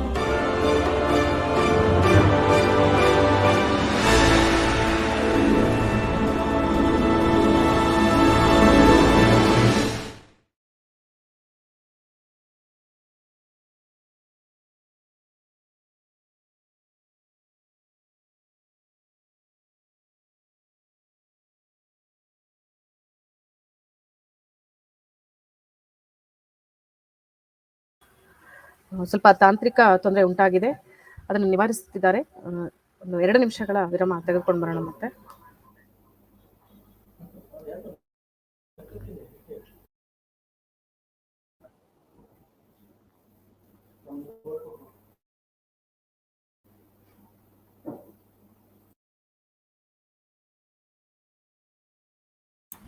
Hello Sangamesh sir. Hello sir, ಮಾತಾಡಿ. ಕೇಳಿಸ್ತಾ ಇದೆ ಮಾತಾಡಿ. ನನ್ನ ಧ್ವನಿ ಕೇಳಿಸ್ತಾ ಇದೆ ಅಂತ ಅನ್ಕೊಳ್ತೀನಿ. ಹಲೋ, ಕೇಳ್ತಾ ಇದೆ ಸರ್. ಹಲೋ ಸರ್, ಕೇಳಿಸ್ತಾ ಇಲ್ವಾ ನಿಮಗೆ? ನನ್ನ ಧ್ವನಿ ಕೇಳಿಸ್ತಾ ಇದೆ ಅಂತ ಅನ್ಕೊಳ್ತೀನಿ. ಕೇಳಿಸ್ತಾ ಇದೆ ಸರ್. ಸ್ವಲ್ಪ ತಾಂತ್ರಿಕ ಸಮಸ್ಯೆಯಿಂದಾಗಿ, ತಾಂತ್ರಿಕ ಅಡಚಣೆಗಾಗಿ ವಿಷಾದಿಸ್ತಾ, ಕನ್ನಡಕ್ಕೆ ಈಗ ಒದಗಿರುವಂತಹ ಸಮಸ್ಯೆಗಳನ್ನ ಕುರಿತೆ ಕೈಯಾಕಿ ಎನ್ ರೈ ಅವರು ಬೆಂಕಿ ಬಿದ್ದಿದೆ ಮನೆಗೆ ಓ ಬೇಗನೆ ಬನ್ನಿ, ಎಲ್ಲರೂ ಎದ್ದೆದ್ದು ಓಡಿ ಬನ್ನಿ, ಕನ್ನಡದ ಗಡಿಕಾಯ ಗುಡಿಕಾಯ ನುಡಿ ಕಾಯ, ಕಾಯಲಾರನೆ ಸಾಯಿ, ಎಂದಿಗೆ ಅಂತ ಹೇಳುವ BM ಅಥವಾ ಬೆಂಕಿ ಬಿದ್ದಿದೆ ಮನೆಗೆ ಓ ಬೇಗ ಬನ್ನಿ ಅನ್ನುವ ಕೈಯಾಕಿಯನ್ನು ಇರುವ ಮಾತು. ಕನ್ನಡಕ್ಕೆ ಒದಗಿದ ಅಥವಾ ಕನ್ನಡಿಗರು ಎಚ್ಚರಿಕೆಯಿಂದ ನಡೆಯ ಕವಿತೆಗಳು ಪ್ರತಿಪಾದಿಸ್ತವೆ ಅಂತ ಅನಿಸುತ್ತೆ.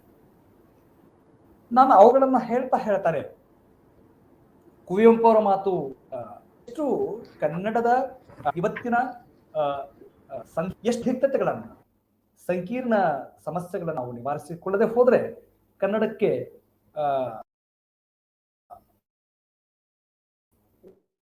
ಉಳಿಗಾಲ ಅಂತ ಆಗೋದಿಲ್ವೇ? ಸಾಹಿತ್ಯಿಕ ಸಮೃದ್ಧತೆ ಒಂದು ಕಡೆಗಿದ್ರೆ ಕನ್ನಡವನ್ನ ಅನ್ನದ ಭಾಷೆಯನ್ನಾಗಿ ಮಾಡುವಲ್ಲಿನ ನಮ್ಮ ಸಾಹಿತ್ಯತೆ ಇದೆಯಲ್ಲ, ಇದು ಅದೇ ಭಾಷೆ. ಅದು ಕೇವಲ ಕನ್ನಡಕ್ಕೆ ಮಾತ್ರ ಅಲ್ಲ, ಜಗತ್ತಿನ ಯಾವುದೇ ಭಾಷೆಗೂ ಕೂಡ ಇದು ಅಪಾಯಕರ. ಈ ಕನ್ನಡ ಅನ್ನದ ಭಾಷೆಯಾಗಬೇಕು ಮತ್ತು ಕನ್ನಡ ಕಲಿತವರಿಗೆ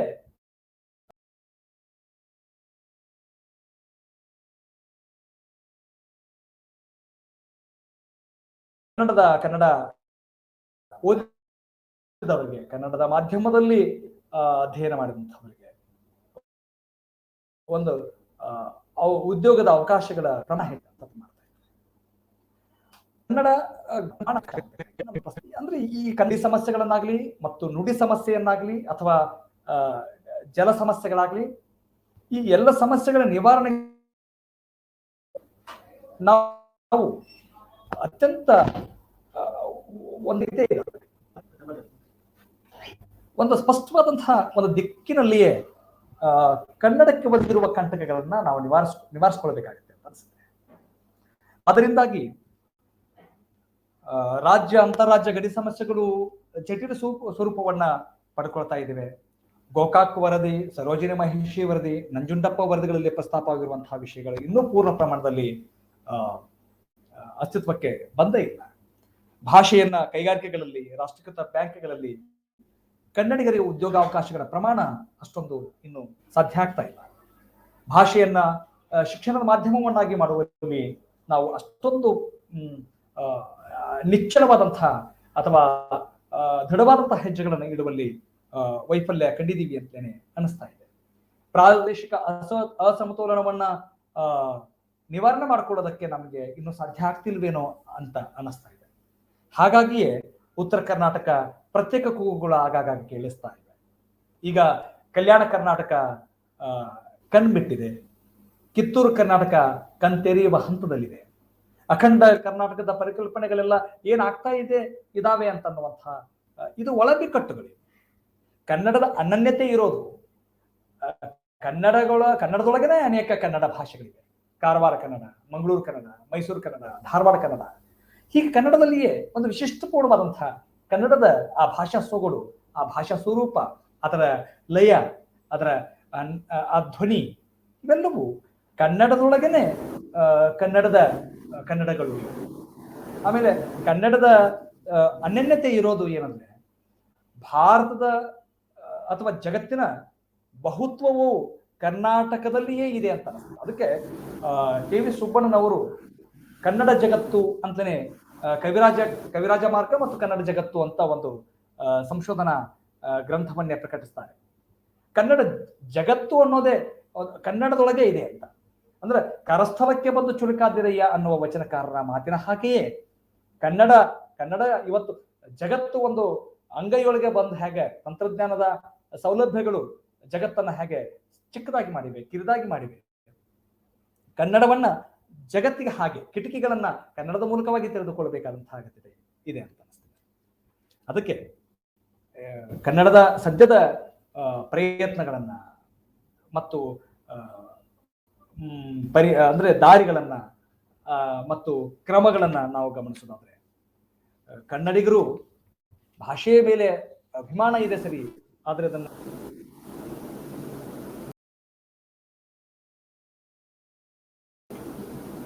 ಇದೆ ಅಂತ ಅನಿಸ್ತದೆ. ಒಂದು ರೀತಿಯ ಹಿಂಜರಿಕೆ ನಮ್ಮೊಳಗೆ ಇದೆ ಅಂತ ಅನಿಸ್ತದೆ. ಇದನ್ನ ನಿವಾರಿಸಿಕೊಳ್ಳಬೇಕಾದಂತಹ ಅಗತ್ಯತೆ ಇದೆ. ಅದಕ್ಕೆ ಈ ಎಲ್ಲ ಸಮಸ್ಯೆಗಳನ್ನ ನೋಡಿಕೊಂಡಾಗ ಇವತ್ತು ನೂತನ ರಾಷ್ಟ್ರೀಯ ಶಿಕ್ಷಣ ನೀತಿ ಸ್ಥಳೀಯ ಭಾಷೆಗಳಿಗೆ ಮತ್ತು ಪ್ರಾದೇಶಿಕ ಭಾಷೆಗಳಿಗೆ ಒಂದು ವಿಶೇಷವಾದಂತಹ ಮಹತ್ವವನ್ನ ಕೊಟ್ಟಿದೆ ಅನಿಸ್ತದೆ. ಅದನ್ನ ಅಕ್ಷರಶಃ ಕಾರ್ಯರೂಪಕ್ಕೆ ತರೋದಾದ್ರೆ ಖಂಡಿತ ಕನ್ನಡಕ್ಕೆ ಅಥವಾ ಪ್ರಾದೇಶಿಕ ಭಾಷೆಗಳಿಗೆ ಹೆಚ್ಚು ಮಹತ್ವ ದೊರಕೋದ್ರಲ್ಲಿ ಮಾತಿಲ್ಲ ಅಂತ ಅನಿಸ್ತದೆ. ಪುತಿನ್ ಅವರು ಒಂದ್ ಕಡೆಗೆ ಬರೀತಾರೆ, ಕನ್ನಡ ಉಳಿಸಿ, ಕನ್ನಡ ಬೆಳೆಸಿ, ಕನ್ನಡವನ್ನೇ ಬಳಸಿ ಅಂತ. ನಾವು ಕನ್ನಡವನ್ನ ಬಳಸೋದ್ರಲ್ಲಿ ಒಂದು ಹಿಂಜರಿಕೆ ಇದೆ. ಇದನ್ನ ನಿವಾರಿಸಿಕೊಳ್ಳೋದಕ್ಕೆ ಕನ್ನಡ ಉಳಿಬೇಕು ಅಂತಂದ್ರೆ, ಬೆಳಿಬೇಕು ಅಂತ ನಾವು ಬಳಸಬೇಕು ಅಂತ. ಈ ಬಳಸಬೇಕಾದಂತಹ ಅನಿವಾರ್ಯತೆಯನ್ನ ನಾವು ಅರ್ಥ ಮಾಡ್ತೀವಿ.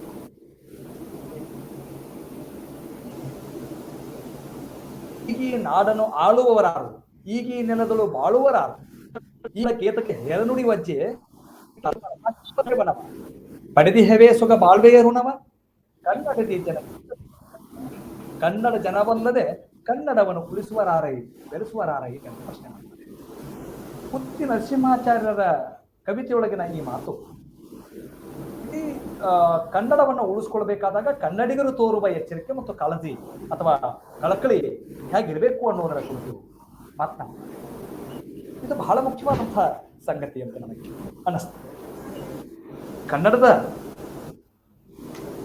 ಅದಕ್ಕೆ ಮತ್ತೆ ಮುಂದೆ ಹೇಳ್ತಾರೆ, ಕನ್ನಡಿಗರಲ್ಲಿಯೇ ಒಂದು ಕೀಳರಿಮೆ ಯಾಕೆ ಸೃಷ್ಟಿಯಾಗಿದೆ ಅಂತಂದ್ರೆ ಇಂಗ್ಲಿಶಿನ ಪ್ರಭಾವ ಅಷ್ಟೊಂದಾಗಿದೆ. ನಾನು ಹೇಳ್ತಾ ಇದ್ದೀನಿ, ಫ್ರಾನ್ಸ್ನೊಳಗೆ ಇಂಗ್ಲಿಷ್ ಏನೂ ಇಲ್ಲ, ಚೀನಾದೊಳಗೆ ಇಂಗ್ಲಿಷ್ ಏನೂ ಇಲ್ಲ. ಅಂದ್ರೆ ನಾವು ಒಂದು ಭ್ರಮೆಯನ್ನು ಸೃಷ್ಟಿಸಿಕೊಂಡಿದ್ವಿ. ಜಗತ್ತಿನ ಜ್ಞಾನ ಏನಾದರೂ ಸಾಧ್ಯ ಆಗೋದಾದ್ರೆ, ಅಥವಾ ವಿಜ್ಞಾನ ಮತ್ತು ತಂತ್ರಜ್ಞಾನದ ಎಲ್ಲ ಜ್ಞಾನದ ಧಾರೆಗಳು ಇಂಗ್ಲಿಶಿನ ಮೂಲಕವಾಗಿಯೇ ಸಾಧ್ಯ ಅಂತ ಅನ್ನೋದು ನಾವು ಒಂದು ಭ್ರಮೆಯೊಳಗೆ ಅಥವಾ ಪೂರ್ವಾಗ್ರಹ ಪೀಡಿತರಾಗಿ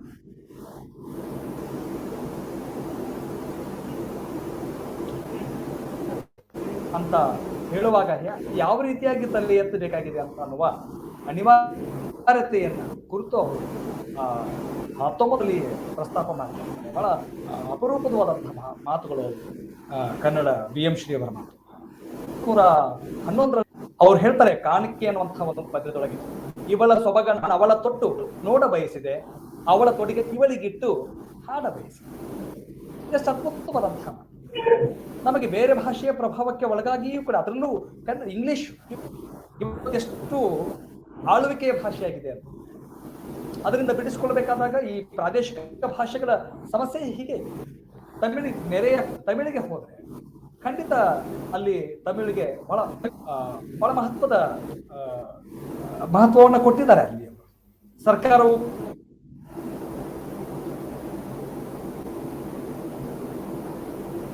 ಮತ್ತು ಪ್ರಯತ್ನಗಳು ಭಾಷೆಯನ್ನು ಉಳಿಸುವ ನಿಟ್ಟಿನಲ್ಲಿ ಆಗದೆ ಭಾಷೆಯ ಇಲ್ಲಿ. ಹಾಗಾಗಿ ಇವಳ ಸೊಬಗನ್ನ ಅವಳ ತೊಟ್ಟು ಅಂತಂದ್ರೆ ಕನ್ನಡದ ಸೊಬಗನ್ನ ಇಂಗ್ಲಿಷಿಗೆ ತೋರಿಸಿ, ಮತ್ತೆ ಅವಳ ತೋಟಿಗೆ ಇವಳಿಗಿಟ್ಟು. ಅಂದ್ರೆ ನಾವು ಬೇರೆ ಭಾಷೆಯನ್ನು ಸಂಪೂರ್ಣವಾಗಿ ನಿರಾಕರಿಸಬೇಕಾಗಿಲ್ಲ, ನಿರ್ಲಕ್ಷಿಸಬೇಕಾಗಿಲ್ಲ. ಆದರೆ ಕನ್ನಡದ ಬಗೆಗಿನ ಅಭಿಮಾನವನ್ನ ಸದಾಕಾಲ ಜೀವಂತವಾಗಿ ಇಟ್ಕೊಳ್ಳೇಬೇಕು. ಯಾಕೆ ನಮ್ಮ ಉಸಿರಿನಲ್ಲಿ ಸಹಜವಾದಂಥದ್ದು ಮಾತೃಭಾಷೆಯ ಬಳಕೆ. ಆದ್ದರಿಂದಾಗಿ ಕನ್ನಡದ ಮಾತೃಭಾಷೆ ತಾಯಿಯ ನುಡಿ ಇದೆಯಲ್ಲ, ಇದನ್ನ ನಾವು ಉಸಿರಿನಲ್ಲಿ ಸಹಜವಾಗಿ ಬಳಸಬೇಕು ಮತ್ತು ಅದನ್ನು ಬೆಳೆಸಬೇಕು. ಬೇರೆ ಭಾಷೆಯ ಪ್ರಭಾವ ನಮ್ಮ ಭಾಷೆಗಳ ಅಸ್ತಿತ್ವಕ್ಕೆ ಯಾವತ್ತೂ ಧಕ್ಕೆಯನ್ನ ಉಂಟು ಮಾಡಬಾರದು. ಹಾಗಾಗಿ ಮತ್ತೆ ಬಹಳ ದುರಂತ ಅಂತ ಹೇಳಿದ್ರೆ, ಸಿದ್ದಯ್ಯ ಪುರಾಣಿಕರು ಒಂದ್ ಕಡೆಗೆ ಬರೀತಾರೆ, ಸಿದ್ದಯ್ಯ ಪುರಾಣಿಕರು ಒಂದ್ ಕಡೆಗೆ ಬರೀತಾರೆ, ಉರಿಯುವವರು ಬೇಕಿನ್ನು ಇದರೆಣ್ಣೆಯಾಗಿ, ಸುಡುವವರು ಬೇಕಿನ್ನು ನಿಡುಬತ್ತಿಯಾಗಿ ಅಂತಾರೆ.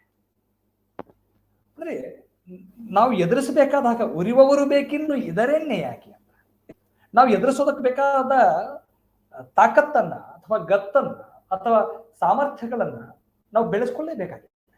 ಅನ್ಯ ಭಾಷೆಯ ಪ್ರಭಾವಗಳನ್ನ ಮೀರಿಯೂ ಕನ್ನಡವನ್ನ ಉಳಿಸಿಕೊಳ್ಳುವ ಜರುರತ್ತು ಇರುವ ಈ ಹೊತ್ತಿನೊಳಗೆ ಕನ್ನಡಕ್ಕೆ ಒದಗಿರುವಂತಹ ಕಂಟಕಗಳನ್ನ ನಾವು ನಿವಾರಿಸಿಕೊಳ್ಳೇಬೇಕಾಗಿದೆ.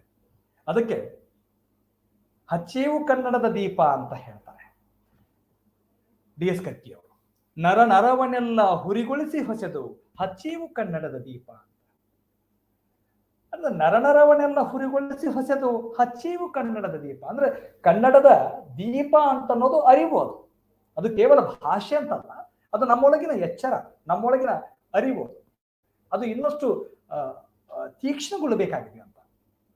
ಹಾಗಾಗಿ ಕಟ್ಟತೇವ ನಾವು ಕಟ್ಟೆ ಕಟ್ಟತೇವ, ಒಡೆದ ಮನಸ್ಸುಗಳ ಕಂಡ ಕನಸುಗಳ ಕಟ್ಟತೇವ, ನಾವು ಕಟ್ಟತೇವ. ಅಂದ್ರೆ ಸತೀಶ್ ಕುಲಕರ್ಣಿ ಅವರು ಒಂದ್ ಕಡೆಗೆ ಬರೀತಾರೆ, ಯಾವುದನ್ನ ಕಟ್ಟಬೇಕಾಗಿದೆ ನಾವು ಅಂತ. ಒಂದು ಸಮೃದ್ಧವಾದಂತಹ ಕನ್ನಡ ನಾಡು ನುಡಿ ಕಲೆ ಸಾಹಿತ್ಯ ಸಂಸ್ಕೃತಿ ಪರಂಪರೆಗಳು, ಇವುಗಳನ್ನ ಜತನದಿಂದ ಕಾಪಿಟ್ಕೊಳ್ಬೇಕಾದಂತಹ ಹೊತ್ತಿನೊಳಗೆ ಸಮೃದ್ಧವಾದಂತಹ ಕರ್ನಾಟಕವನ್ನ ಮತ್ತೆ ನಾವು ಕಟ್ಕೊಳ್ಬೇಕಾಗಿರುವ ಅನಿವಾರ್ಯತೆಯನ್ನ ಈ ಮಾತುಗಳು ನಮಗೆ ತಿಳಿಸ್ತವೆ. ಕನ್ನಡಕ್ಕಾಗಿ ಕೈ ಎತ್ತು ನಿನ್ನ ಕೈ ಕಲ್ಪವೃಕ್ಷವಾಗುತ್ತದೆ ಎನ್ನುವ ಕುವೆಂಪು ಅವರ ಮಾತು. ನಾಲ್ಗೆ ಸೀಳಿಸಿ ಬಾಯಿಗೆ ಹೊಲಿಗೆ ಹಾಕ್ಸಿದ್ರು ಮೂಗನಲ್ಲಾದ್ರೂ ಕನ್ನಡ ಪದವನ್ನ ಆಡ್ತೀನಿ ಎನ್ನುವ GP ರಾಜರತ್ನಂ ಅವರ ಮಾತು. ಹಚ್ಚೇವು ಕನ್ನಡದ ದೀಪ ಒಲವೆತ್ತಿ ತೋರುವ ದೀಪ ಅನ್ನುವ DS ಕರ್ಕಿ ಅವರ ಮಾತು. ಎಲ್ಲಾದರೂ ಇರು ಎಂತಾದರೂ ಇರು ಎಂದೆಂದಿಗೂ ನೀ ಕನ್ನಡವಾಗಿರು ಅನ್ನುವ ಮಾತು. ಇದು ಎಲ್ಲವೂ ಏನನ್ನ ಹೇಳ್ತಾ ಇವೆ ಅಂತ ಹೇಳಿದ್ರೆ, ಕನ್ನಡದ ಅಸ್ತಿತ್ವಕ್ಕಾಗಿ ಕನ್ನಡಿಗರು ಎಷ್ಟು ಪ್ರಮಾಣದ ಪ್ರಯತ್ನಗಳನ್ನ ಪ್ರಾಮಾಣಿಕವಾಗಿ ಮಾಡಬೇಕು ಅನ್ನುವುದರ ಕುರಿತ ಎಚ್ಚರಿಕೆಯ ಮಾತುಗಳು. ಅದಕ್ಕೆ ಈ ಎಲ್ಲ ಸಂಗತಿಗಳನ್ನ ಕುರಿತು ನಾವು ಅರ್ಥ ಮಾಡಿಕೊಂಡ್ರೆ, ಇವತ್ತು ಸದ್ಯದ ಪರಿಸ್ಥಿತಿಗಳನ್ನ, ಕನ್ನಡಕ್ಕೆ ಒದಗಿರುವಂತಹ ಸಮಸ್ಯೆಗಳನ್ನ ನಾವು ಮತ್ತೆ ಅವಲೋಕನ ಮಾಡಬೇಕಾಗಿದೆ.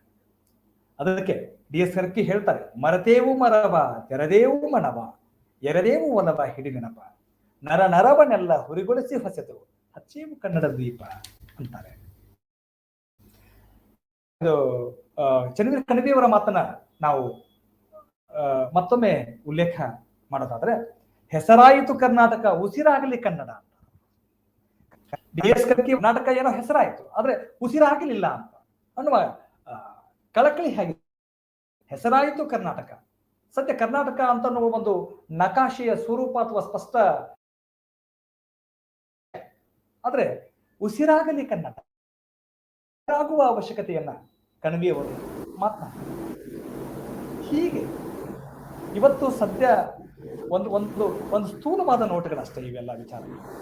ನಾನು ಕನ್ನಡದ ಕವಿಗಳ ಈ ಮಾತುಗಳನ್ನ ಇಟ್ಕೊಂಡೇನೆ ಕನ್ನಡದ ಶಬ್ದಮನೆಗೆ ಓಂಕಾರ ನೀಯನ್ನ, ಕನ್ನಡ ನುಡಿಯೇ ಗಾಯತ್ರಿ ಅದ್ಭುತ ಮಂತ್ರ ಅಂತಾರೆ ಸಾಲಿ ರಾಮಚಂದ್ರ. ಎಷ್ಟು ಕನ್ನಡದ ಅಭಿಮಾನದ ಪರವಾಗಿ ಈ ಮಾತುಗಳು ಇದ್ದಾವೆ ಅಂತ ಅನ್ನೋದನ್ನ ನಾವು ಗಮನಿಸ್ಕೊಂಡ್ರೆ, ಅದಕ್ಕೆ ಕುವೆಂಪು ಅವರು ಒಂದು ಮಾತು ಹೇಳ್ತಾರೆ, ಕರ್ನಾಟಕ ಎಂಬುದೇನು ಹೆಸರೇ ಬರಿಯ ಮಣ್ಣಿಗೆ, ಎಷ್ಟು ಒಳ್ಳೆಯ ಮಾತದು, ಎಷ್ಟು ಒಂದು ಒಳ್ಳೆಯ ಪ್ರಶ್ನೆ ಅದು. ಕರ್ನಾಟಕ ಎಂಬುದೇನು ಹೆಸರೇ ಬರಿಯ ಮಣ್ಣಿಗೆ, ಮಂತ್ರ ಕಣ, ಶಕ್ತಿ ಕಣ, ತಾಯಿ ಕಣ, ದೇವಿ ಕಣ ಅಂತ.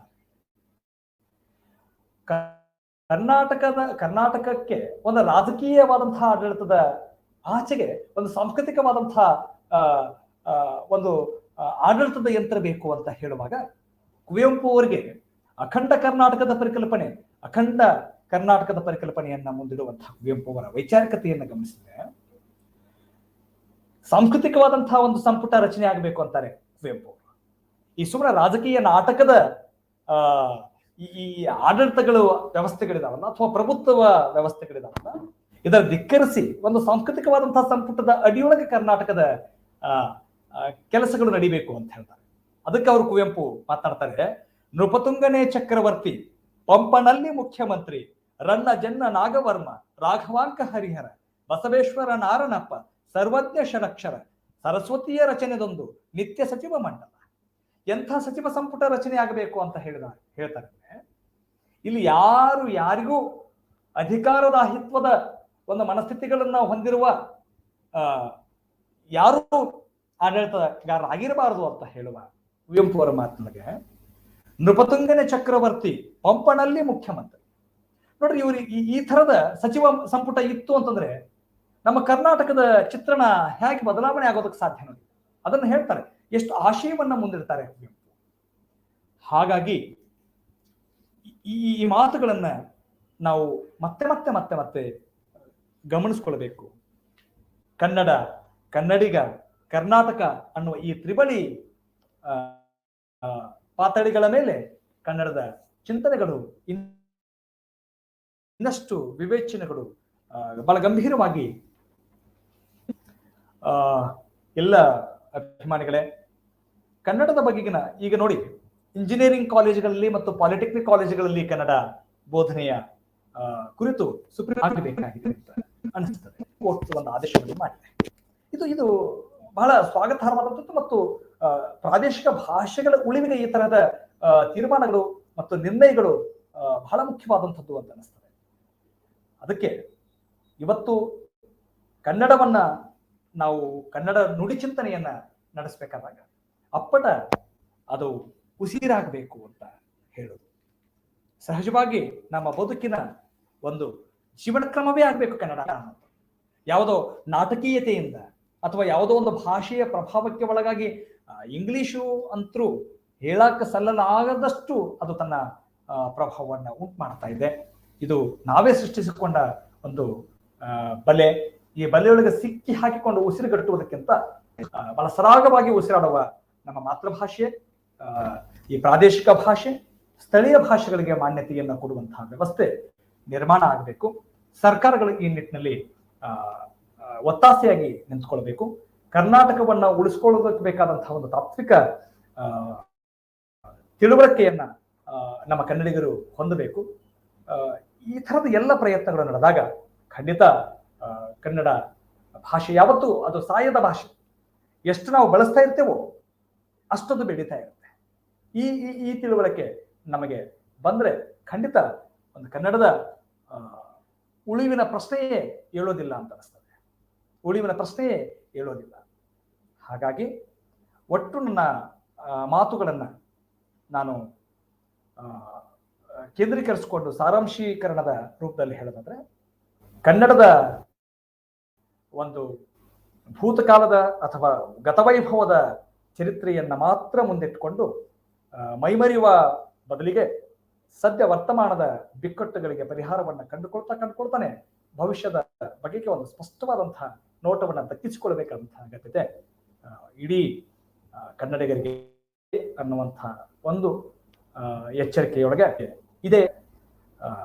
ಕೊನೆಗೆ ಒಂದು ಮಾತನ್ನ ಉಲ್ಲೇಖ ಮಾಡ್ತಾ ನನ್ನ ಮಾತಿಗೆ ವಿರಾಮ ಕೊಡ್ತೇನೆ. ಕಟ್ಟುವೆವು ನಾವು ಹೊಸನಾಡೊಂದನು, ನಾವು ಹೊಸನಾಡೊಂದನು, ರಸದ ಬೀಡೊಂದನು ಅಂತ. ಎಷ್ಟು ಅದ್ಭುತವಾದಂತಹ ಈ ಅಡಿಗರ ಸಾಲು. ನಮಗೆ ಹೊಸ ನಾಡನ್ನ ಕಟ್ಟುವುದು ಬೇಕು ಅಂತ. ಅದಕ್ಕೆ ಕಟ್ಟುವೆವು ನಾವು ಹೊಸ ನೆತ್ತರು ಕುಕ್ಕಿ ಆರಿ ಹೋಗುವ ಮುನ್ನ, ಹರೆಯದಿ ಮಾಂತ್ರಿಕನ ಮಾಟ ಮಸುಳುವ ಮುನ್ನ, ಉತ್ಸಾಹ ಸಾಹಸದ ಉತ್ತುಂಗ ವೀಚಿಗಳ ಈ ಕ್ಷುಬ್ಧ ಸಾಗರವು ಬತ್ತಿ ಹೋಗುವ ಮುನ್ನ ಕಟ್ಟುವೆವು ನಾವು ಹೊಸ ನಾಡೊಂದನ್ನು ರಸದ ಬೀಡೊಂದನ್ನು. ಹೀಗೆ ರಸದ ಬೀಡನ್ನ, ಸತ್ವಪೂರ್ಣವಾದಂತಹ ನಾಡನ್ನ, ಮತ್ತೆ ಸಹಜವಾದಂತಹ, ನಿಸರ್ಗ ಸಹಜವಾದಂತಹ ಮಾತೃಭಾಷೆಯನ್ನ, ಉಸಿರಿನಷ್ಟೇ ಸಹಜವಾದಂತಹ ನುಡಿಯನ್ನ ನಾವು ಖಂಡಿತ ಹೆಚ್ಚೆಚ್ಚು ಬಳಸಬೇಕು. ಈ ಕಾರ್ಯಕ್ರಮದ ಮುಖ್ಯ ಅತಿಥಿಗಳಾದಂತಹ ಸಿ ದೊಡ್ಡಬಸಪ್ಪನವರು ಆರಂಭದಲ್ಲಿಯೇ ಒಂದೆರಡು ಮಾತುಗಳನ್ನ ಹೇಳಿದರು. ನಾವು ಬಳಸುವುದರ ಮೂಲಕವಾಗಿಯೇ ಅದನ್ನು ಬೆಳೆಸೋದಕ್ಕೆ ಸಾಧ್ಯ ಅನ್ನುವಂಥದ್ದು. ಹಾಗಾಗಿ ಕನ್ನಡಿಗರಾದಂತಹ ನಾವುಗಳೆಲ್ಲ ಹೆಚ್ಚು ಕನ್ನಡದ ಬಗೆಗೆ ಅಭಿಮಾನವನ್ನ, ನಿರಭಿಮಾನ ಬೇಡ, ಬೇರೆ ಭಾಷೆಗಳ ಬಗೆಗಿನ ತಾತ್ಸಾರ ಬೇಡ, ನಮ್ಮ ಭಾಷೆಯ ಬಗೆಗಿನ ಒಂದು ಅಭಿಮಾನವನ್ನು ಇಟ್ಕೊಂಡು ಬೇರೆ ಭಾಷೆಗಳನ್ನ ಪ್ರೀತಿಯಿಂದ ಸ್ವಾಗತಿಸ್ತಾ ನಮ್ಮ ಭಾಷೆಯನ್ನು ಮರೆಯಲಾರದ ಹಾಗೆ ನಾವು ಕಾಪಾಡಿಕೊಳ್ಳುವಂಥದ್ದು. ಆ ಮೂಲಕವಾಗಿ ಹೊಸ ಒಂದು ಕನಸಿನ, ಸಮೃದ್ಧವಾದಂತಹ ಕನಸಿನ ನಾಡನ್ನ ನಾವು ಕಟ್ಟೋದಕ್ಕೆ ಸಾಧ್ಯ ಆಗತ್ತೆ ಅನ್ನುವಂತಹ ಒಂದು ನನ್ನ ಮಿತಿಯೊಳಗೆ ನನಗೆ ದಕ್ಕಿದ ವಿಷಯಗಳನ್ನ ಈ ಉಪನ್ಯಾಸದಲ್ಲಿ ಹಂಚಿಕೊಳ್ಳೋದಕ್ಕೆ ನಾನು ಪ್ರಯತ್ನ ಮಾಡಿದ್ದೀನಿ. ನನ್ನ ಮಾತಿಗೆ ಮತ್ತೆ ಇನ್ನೊಂದಿಷ್ಟು ವಿಚಾರಗಳನ್ನ ತಮ್ಮಿಂದಲೂ ಕೂಡ ಹಂಚಿಕೊಳ್ಳೋದಕ್ಕೆ ಅವಕಾಶ ಇದೆ. ಹಾಗಾಗಿ ಇಂತಹ ಮತ್ತೊಮ್ಮೆ ನಾವು ಕನ್ನಡವನ್ನ ಹೆಚ್ಚೆಚ್ಚು ಬಳಸ್ತಾ ಅದನ್ನ ಬೆಳೆಸೋಣ, ಉಳಿಸೋಣ. ನಾವು ಉದಯವಾಗಲಿ ನಮ್ಮ ಚೆಲುವ ಕನ್ನಡ ನಾಡು ಎಂಬ ಹಾಡು ಯಾವುದೋ ಬೇಲಿ ನಡುವಿನಿಂದ ಕೇಳಿ ಬಂದ ಅನಾಥ ಧ್ವನಿ ಅನ್ನುವ ಕವಿತೆಯ ಯಾವುದೋ ಒಂದು ಸಾಲು ನನಗೆ ನೆನಪಾಯಿತು. ಹಾಗೆ ಅನಾಥ ಧ್ವನಿ ಆಗೋದು ಬೇಡ, ಅದು ಅತ್ಯಂತ ಶಕ್ತಿಯುತವಾದಂತಹ ಮತ್ತು ಸತ್ವಯುತವಾದಂತಹ ನುಡಿ ಅಂತ ಅನ್ನೋದ್ರಲ್ಲಿ ಎರಡು ಮಾತಿಲ್ಲ ಅನ್ನುವ ಎಚ್ಚರಿಕೆಯನ್ನ ಇಟ್ಕೊಂಡು ನಾನು ನನ್ನ ಮಾತನ್ನ ಮುಗಿಸೋದಕ್ಕೆ ನೋಡ್ತೇನೆ. ಇಂತಹ ಒಂದು ಸದಾವಕಾಶವನ್ನ ಕೊಟ್ಟಿರುವ ಬ್ಯಾಂಕಿನ ಅಧ್ಯಕ್ಷರಾದಂತಹ ವಿಶ್ವನಾಥ್ ಚ ಹಿರೇಮಠ ಸರ್ ಅವರಿಗೂ ಹಾಗೂ ಬ್ಯಾಂಕಿನ ಎಲ್ಲ ಸಿಬ್ಬಂದಿ, ಸರ್ವ ಆಡಳಿತ ಮಂಡಳಿ ಸದಸ್ಯರಿಗೆ ಮತ್ತು ಸರ್ವರಿಗೂ ಮತ್ತು ಈವರೆಗೂ ನನ್ನ ಮಾತುಗಳನ್ನ ತಾವು ಆಲಿಸಿ ಗಮನಿಸಿಕೊಂಡಿರುವಂತಹ ಎಲ್ಲ ಕನ್ನಡದ ಅಭಿಮಾನಿ ಮನಸ್ಸುಗಳಿಗೆ ವಂದನೆಗಳನ್ನು ಸಲ್ಲಿಸ್ತಾ ಅವಕಾಶಕ್ಕಾಗಿ ಧನ್ಯವಾದಗಳು. ನಮಸ್ಕಾರ. ಕನ್ನಡ ನಾಡು, ಕನ್ನಡ ನುಡಿ ಹಾಗೂ ಕನ್ನಡದ ಶ್ರೀಮಂತಿಕೆಯನ್ನು ತಮ್ಮ ಉಪನ್ಯಾಸದ ಮೂಲಕ ಸವಿಸ್ತಾರವಾಗಿ ತಿಳಿಸಿದಂತಹ ಡಾಕ್ಟರ್ ಸಂಗಮೇಶ್ ಎಸ್ ಗಣಿ ಇವರಿಗೆ ಹೃತ್ಪೂರ್ವಕ ವಂದನೆಗಳು. ಸರ್, ಒಂದು ಸಣ್ಣ ವಿರಾಮ ತೆಗೆದುಕೊಂಡು ಸ್ವಲ್ಪ ಪ್ರಶ್ನೋತ್ತರಗಳನ್ನ ಕೇಳೋಣ ಸರ್. ಈಗ ಪುಟ್ಟ ವಿರಾಮ ತೆಗೆದುಕೊಂಡು ಬರೋಣ. ಸರ್, ಕೇಳಿಸ್ತಾ ಇದೆಯಾ ನನ್ನ ಮಾತುಗಳು? ಸರ್, ಕೇಳ್ತಾ ಇದೆ ಸರ್. ಅಲ್ಲ, ನನ್ನ ಈ ಕಾರ್ಯಕ್ರಮದ ಪ್ರಾಯೋಜಕರು ವಿಕಾಸ್ ಸೌಹಾರ್ದ ಕೋಆಪರೇಟಿವ್ ಬ್ಯಾಂಕ್. ವಿಕಾಸ್ ಬ್ಯಾಂಕ್ ಬೆಳ್ಳಿ ಹಬ್ಬದ ಸಂಭ್ರಮ. ಜೀವ ವಿಮಾ ಸಾಮಾನ್ಯ ವಿಮಾ ಕಂಪನಿಗಳ ಸಹಯೋಗದಲ್ಲಿ ನಮ್ಮೆಲ್ಲ ಗ್ರಾಹಕರ ಜೀವ, ಆರೋಗ್ಯ ಹಾಗೂ ಅವರ ಆಸ್ತಿಗಳಿಗೆ ವಿಮಾ ಸೌಲಭ್ಯ ಹಾಗೂ ಫಾಸ್ಟ್ಯಾಗ್ ನಂತಹ ಸೌಕರ್ಯ ಹೊಂದಿದ ನವಪೀಳಿಗೆಯ ವಿಕಾಸ್ ಸೌಹಾರ್ದ ಕೋಆಪರೇಟಿವ್ ಬ್ಯಾಂಕ್. ಇದು ಕರ್ನಾಟಕದ ಹೆಮ್ಮೆಯ ಬ್ಯಾಂಕ್. ಇಂದೇ ನಿಮ್ಮ ಹತ್ತಿರದ ಶಾಖೆಗೆ ಭೇಟಿ ನೀಡಿ ಅಥವಾ ಬ್ಯಾಂಕ್ ವೆಬ್ಸೈಟ್ ಅನ್ನು ಸಂದರ್ಶಿಸಿ.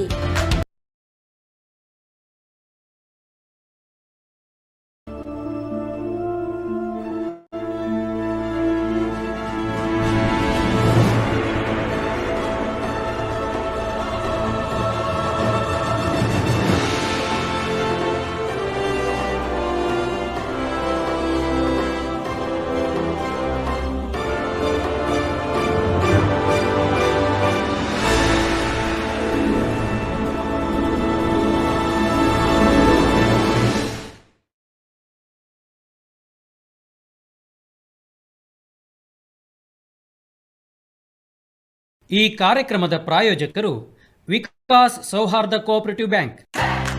ವಿಕಾಸ್ ಬ್ಯಾಂಕ್ ಬೆಳ್ಳಿ ಹಬ್ಬದ ಸಂಭ್ರಮ. ಜೀವ ವಿಮಾ ಸಾಮಾನ್ಯ ವಿಮಾ ಕಂಪನಿಗಳ ಸಹಯೋಗದಲ್ಲಿ ನಮ್ಮೆಲ್ಲ ಗ್ರಾಹಕರ ಜೀವ, ಆರೋಗ್ಯ ಹಾಗೂ ಅವರ ಆಸ್ತಿಗಳಿಗೆ ವಿಮಾ ಸೌಲಭ್ಯ ಹಾಗೂ ಫಾಸ್ಟ್ಯಾಗ್ ನಂತಹ ಸೌಕರ್ಯ ಹೊಂದಿದ ನವಪೀಳಿಗೆಯ ವಿಕಾಸ್ ಸೌಹಾರ್ದ ಕೋಆಪರೇಟಿವ್ ಬ್ಯಾಂಕ್. ಇದು ಕರ್ನಾಟಕದ ಹೆಮ್ಮೆಯ ಬ್ಯಾಂಕ್. ಇಂದೇ ನಿಮ್ಮ ಹತ್ತಿರದ ಶಾಖೆಗೆ ಭೇಟಿ ನೀಡಿ ಅಥವಾ ಬ್ಯಾಂಕ್ ವೆಬ್ಸೈಟ್ ಅನ್ನು ಸಂದರ್ಶಿಸಿ. ಸರ್, ಪ್ರಶ್ನೆ ಚಾಟ್ ಬಾಕ್ಸ್ ನಲ್ಲಿ ಬಂದಿದೆ. ಹಾಗೆ ಸದಸ್ಯರು ಪ್ರಶ್ನೆಗಳು ಇಚ್ಛಿಸೋರು ಹ್ಯಾಂಡ್ ರೈಸ್ ಮಾಡೋದ್ರ ಮೂಲಕ ಅಥವಾ ಚಾಟ್ ಬಾಕ್ಸ್ ನಲ್ಲಿ ಪ್ರಶ್ನೆಗಳನ್ನ ಕೇಳಬೇಕಂತ ವಿನಂತಿಸ್ಕೊಳ್ತೇವೆ. ಸರ್, ಒಬ್ರು ಶಂಕರ್ ಗುರು ಅಂತ ಪ್ರಶ್ನೆನ ಕೇಳಿದ್ದಾರೆ. ಕನ್ನಡಿಗರು ಬೇರೆ ಭಾಷಿಗರ ಜೊತೆ ಅವರ ಭಾಷೆಯಲ್ಲಿಯೇ ಮಾತನಾಡುವುದು ನಿರಾಭಿಮಾನವೋ ಅಥವಾ ಸಹಿಷ್ಣುತೆಯೋ? ಏಕೆಂದರೆ ಈ ತರ ದ್ರಾವಿಡ ಭಾಷಿಗರಿಗೆ ಇರುವ ಭಾಷಾಭಿಮಾನ ನಮ್ಮಲ್ಲಿ ಏಕಿಲ್ಲ? ಶಂಕರ ಗುರು ಅವರ ನನ್ನ ಧ್ವನಿ ಕೇಳಿಸ್ತಾ ಇದೆ ಅಂತ ಅನ್ಕೊಳ್ತೀನಿ. ಸರ್, ಕೇಳ್ತಾ ಇದೆ ಸರ್. ಹಾ, ಶಂಕರ ಗುರು ಅವರ ಪ್ರಶ್ನೆಗೆ, ಕನ್ನಡಿಗರು ಬೇರೆ ಭಾಷಿಗರ ಜೊತೆ ಅವರ ಭಾಷೆಯಲ್ಲಿಯೇ ಮಾತನಾಡುವಂಥದ್ದು ನಿರಭಿಮಾನವೋ ಅಥವಾ ಸಹಿಷ್ಣುತೆಯೋ ಅಂತ. ದ್ರಾವಿಡ ಭಾಷೆಗಳು ತೆಲುಗು, ಮಲಯಾಳು ಮತ್ತು ತಮಿಳು ಈ ಥರದ ಭಾಷೆಗಳಿಗೆ ಯಾಕೆ ಈ ಸಮಸ್ಯೆ ಇಲ್ಲ ಅಂತ, ಆ ಥರದ ಇರುವಷ್ಟು ನಮ್ಮಲ್ಲಿ ಯಾಕಿಲ್ಲ ಅಂತ ಖಂಡಿತ ಬಹಳ ಮೌಲಿಕವಾದಂತಹ ಪ್ರಶ್ನೆ ಇದು. ನನ್ನ ಅರಿವಿನ ಮಿತಿಯೊಳಗೆ ಹೇಳೋದಾದ್ರೆ, ನಾವು ಬೇರೆ ಭಾಷೆಯನ್ನ ಮಾತನಾಡಲೇಬಾರದು ಅಂತ ಅನ್ನೋದಕ್ಕಿಂತ ಅವರ ಭಾಷೆಯನ್ನು ಮಾತಾಡ್ತಾ ನನ್ನ ಭಾಷೆಯನ್ನ ಅವ್ರಿಗೆ ತಿಳಿಸಿಕೊಡುವಂತಹ ಪ್ರಯತ್ನವನ್ನು ಮಾಡಿದ್ರೆ ಒಳ್ಳೇದೇನೋ ಅಂತ ಅನ್ಸುತ್ತೆ. ತಪ್ಪೇನಲ್ಲ, ನಾವು ಬೇರೆ ಭಾಷಿಕರನ್ನ ಅವ್ರ ಭಾಷೆಯಲ್ಲಿ ಮಾತನಾಡೋದು ತಪ್ಪಂತಲ್ಲ. ಆದ್ರೆ ಅವರ ಭಾಷೆಯಲ್ಲಿ ಮಾತನಾಡ್ತಾನೆ ನಮ್ಮ ಭಾಷೆಯನ್ನು ಅವ್ರಿಗೆ ತಿಳಿಸಿಕೊಡ್ಬೇಕಾದಂತಹ ಪ್ರಯತ್ನ ಮಾಡಿದ್ರೆ ಖಂಡಿತ ಯಾವ ಭಾಷೆಗೂ, ಅದರಲ್ಲೂ ನಾವು ಕನ್ನಡಿಗರು ಈ ಬಗ್ಗೆ ಹೆಚ್ಚು ಎಚ್ಚರಿಕೆ ತಗೊಳ್ಬೇಕು. ನಾವು ಬೇರೆ ಭಾಷೆಯನ್ನು ಮಾತಾಡ್ತಾ ಅವ್ರ ಭಾಷೆಯಲ್ಲಿ ಮಾತನಾಡ್ತಾನೆ ನಮ್ಮ ಭಾಷೆಯ ಬಗೆಗೂ ಅವರಿಗೆ ಅಭಿಮಾನ ಹುಟ್ಟುವ ಹಾಗೆ ನಾವು ನಡ್ಕೊಳ್ಬೇಕು. ಇದು ನಿರಭಿಮಾನ ಅಂತಲ್ಲ, ಇದು ಅತಿಯಾದ ಉದಾರತನೂ ಅಲ್ಲ. ಬಟ್ ಸಹಜವಾಗಿ ಭಾಷೆಗಳು ಉಳಿಯುವ ಕ್ರಮ ಅಂತ ನನಗೆ ಅನಿಸ್ತದೆ. ಬಹುಶಃ ಶಂಕರ ಗುರು ಅವರ ಪ್ರಶ್ನೆಗೆ ಉತ್ತರ ಸಿಕ್ತು ಅಂತ ಅನಿಸ್ತದೆ ನನಗೆ. ಹಾ ಸರ್, ಓಕೆ ಸರ್. ಕೇಂದ್ರ ಮತ್ತು ರಾಜ್ಯ ಸರ್ಕಾರದ ಸೇವೆಗಳನ್ನ ಕನ್ನಡದಲ್ಲೇ ನೀಡಲೇಬೇಕೆಂದು ಹಕ್ಕೊತ್ತಾಯದ ಹೋರಾಟಗಳ ಅವಶ್ಯಕತೆ ಇದೆಯೇ? ಖಂಡಿತ ಈ ಪ್ರಶ್ನೆ ಇವತ್ತು ಕೇಂದ್ರ ಮತ್ತು ರಾಜ್ಯ ಸರ್ಕಾರದ ಸೌಲಭ್ಯಗಳನ್ನ ಅಥವಾ ಸೇವೆಗಳನ್ನ ಕನ್ನಡದಲ್ಲಿ ನೀಡಬೇಕು ಅಂತನ್ನುವ ಖಂಡಿತ ಈಗ ಬ್ಯಾಂಕಿಂಗ್ ಕ್ಷೇತ್ರಗಳಲ್ಲಿ ಕನ್ನಡ ಜಾರಿ ಆಗ್ತಾ ಇದೆ. ಮತ್ತೆ ಒಂದು ನೆನಪಿಟ್ಕೋಬೇಕು, ನಾವು ಯಾವುದೇ ನಿಜವಾಗ್ಲೂ ಒಂದು ಆಲೋಚನೆ ಮಾಡಬೇಕಾದಂತಹ ಸಂಗತಿ ಅಂತ ಅನಿಸುತ್ತೆ. ಏನಂದ್ರೆ, ಒಂದು 5-6 ತಿಂಗಳ ಹಿಂದೆ ಹಿಂದಿ ಹೇರಿಕೆ ಅಥವಾ ಹಿಂದಿಯ ಭಾಷೆಯನ್ನೇ ಹೇರುವ ಒಂದು ಪ್ರಯತ್ನಗಳು ನಡೆಯಿತು. ಒಟ್ಟಾರೆ ಏನ್ ಹೇಳೋದಕ್ಕೆ ನೋಡ್ತಾ ಇದ್ದೀನಿ ಅಥವಾ ಪ್ರಯತ್ನ ಮಾಡ್ತಾ ಇದ್ದೀನಿ ಅಂದ್ರೆ, ನಾನು ಹಕ್ಕೊತ್ತಾಯ ಖಂಡಿತವಾಗಿಯೂ ಮಾಡಲೇಬೇಕು. ಯಾಕಂದ್ರೆ ಸರ್ಕಾರ ಅಂದ್ರೆ ನೋಡಿ, ಯಾವುದೇ ಒಂದು ಸರ್ಕಾರದ ಸೌಲಭ್ಯಗಳನ್ನ ನಾವು ಪಡ್ಕೊಳ್ಬೇಕಾದಾಗ ಅದು ನಮ್ಮದೇ ಭಾಷೆಯ ಮೂಲಕವಾಗಿ ಬಂದ್ರೆ ಹೆಚ್ಚು ಅದನ್ನ ಬಳಸ್ಕೊಳ್ಳೋದಕ್ಕೆ ಸಾಧ್ಯ ಆಗುತ್ತೆ ಅಂತ ಖಂಡಿತ ಈ ನಿಟ್ಟಿನೊಳಗೆ ನಮ್ಮ ಸರ್ಕಾರಗಳು ಮತ್ತು ಸಂಘ ಸಂಸ್ಥೆಗಳು ಮತ್ತು ಕನ್ನಡ ಪರ ಸಂಘಟನೆಗಳು ಈ ನಿಟ್ಟಿನಲ್ಲಿ ಹೆಚ್ಚು ಹಕ್ಕೊತ್ತಾಯ ಮಾಡೋದ್ರಲ್ಲಿ ತಪ್ಪೇನಿಲ್ಲ. ಖಂಡಿತ ಇದಾಗಬೇಕು. ಬೇರೆ ಭಾಷೆಗಳ ಅಂದ್ರೆ ವಸಾಹತುಶಾಹಿ ಪ್ರಭಾವದಿಂದ ನಾವು ಸಂಪೂರ್ಣವಾಗಿ ತಪ್ಪಿಸ್ಕೊಳ್ಳೋದಕ್ಕೆ ಆಗ್ತಾನೆ ಇಲ್ಲ. ಅದರಿಂದ ಕೇಂದ್ರ ಮತ್ತು ರಾಜ್ಯ ಸರ್ಕಾರಗಳ ಕೆಲವೊಂದಿಷ್ಟು ಸೇವೆಗಳು ಖಂಡಿತ ಕನ್ನಡದ ಮೂಲಕವಾಗಿ ದಕ್ಕಬೇಕು ಅನ್ನೋದ್ರಲ್ಲಿ ಎರಡು ಮಾತಿಲ್ಲ. ನಾನು ಇವರ ಮಾತಿಗೆ ಪೂರಕವಾಗಿ ಇದ್ದೀನಿ. ಧನ್ಯವಾದಗಳು ಸರ್. ಹಾಗೆ ಯೂಟ್ಯೂಬ್ ಅಲ್ಲಿ ಪ್ರಶ್ನೆಗಳಿದೆ ಸರ್. ಮತ್ತೆ ಯಾರು ಸರ್, ಯೂಟ್ಯೂಬ್ ಅಲ್ಲಿ ಶಿವನಗೌಡ ಅನ್ನೋರು ಆತ್ಮೀಯ ಸಂಪನ್ಮೂಲಕ್ಕೆ ಆಗಮಿಸಿದ ಸಂಗಮೇಶ್ ಹಾಗೂ ವಿಕಾಸ್ ಸೌಹಾರ್ದ ಬ್ಯಾಂಕಿನ ಬೆಳ್ಳಿಯ ಸಂಭ್ರಮಕ್ಕೆ ಶುಭವಾಗಲಿ ಎಂದು ಅಭಿನಂದನೆ ಕೋರಿದ್ದಾರೆ ಸರ್.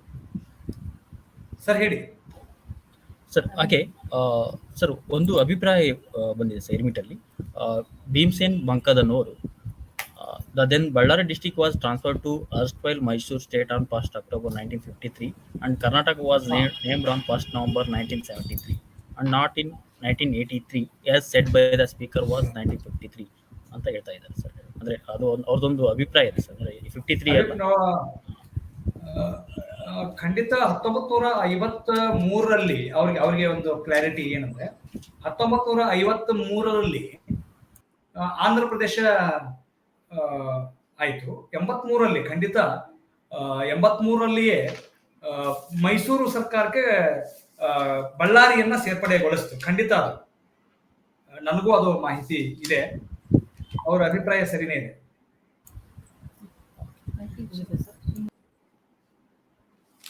ಸರ್, ಹಾಗೆ ಬ್ಯಾಂಕಿಂಗ್ ಕ್ಷೇತ್ರದಲ್ಲಿ ಕನ್ನಡ ಕಡ್ಡಾಯ ಅಂದ್ರೂ ಅದು ಎಷ್ಟು ಪರಿಣಾಮಕಾರಿ ಆಗುತ್ತಿದೆ ಅಂತ ಅವರು ಪ್ರಶ್ನೆ ಇದೆ ಸರ್. ವಿಜಯಕುಮಾರ್ ಸಿ ಅಂತ ಅವರ ಹೆಸರು.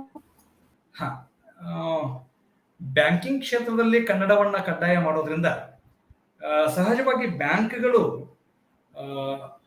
ಗ್ರಾಹಕರುಗಳನ್ನ ಯಾವುದೇ ಒಂದು ಸಾಮಾನ್ಯ ಜನರನ್ನ ಗ್ರಾಹಕರನ್ನಾಗಿ ಮಾಡಿಕೊಂಡು ಬ್ಯಾಂಕ್ ತನ್ನ ವ್ಯವಹಾರಗಳನ್ನ ಮಾಡ್ತಾ ಇರುತ್ತೆ.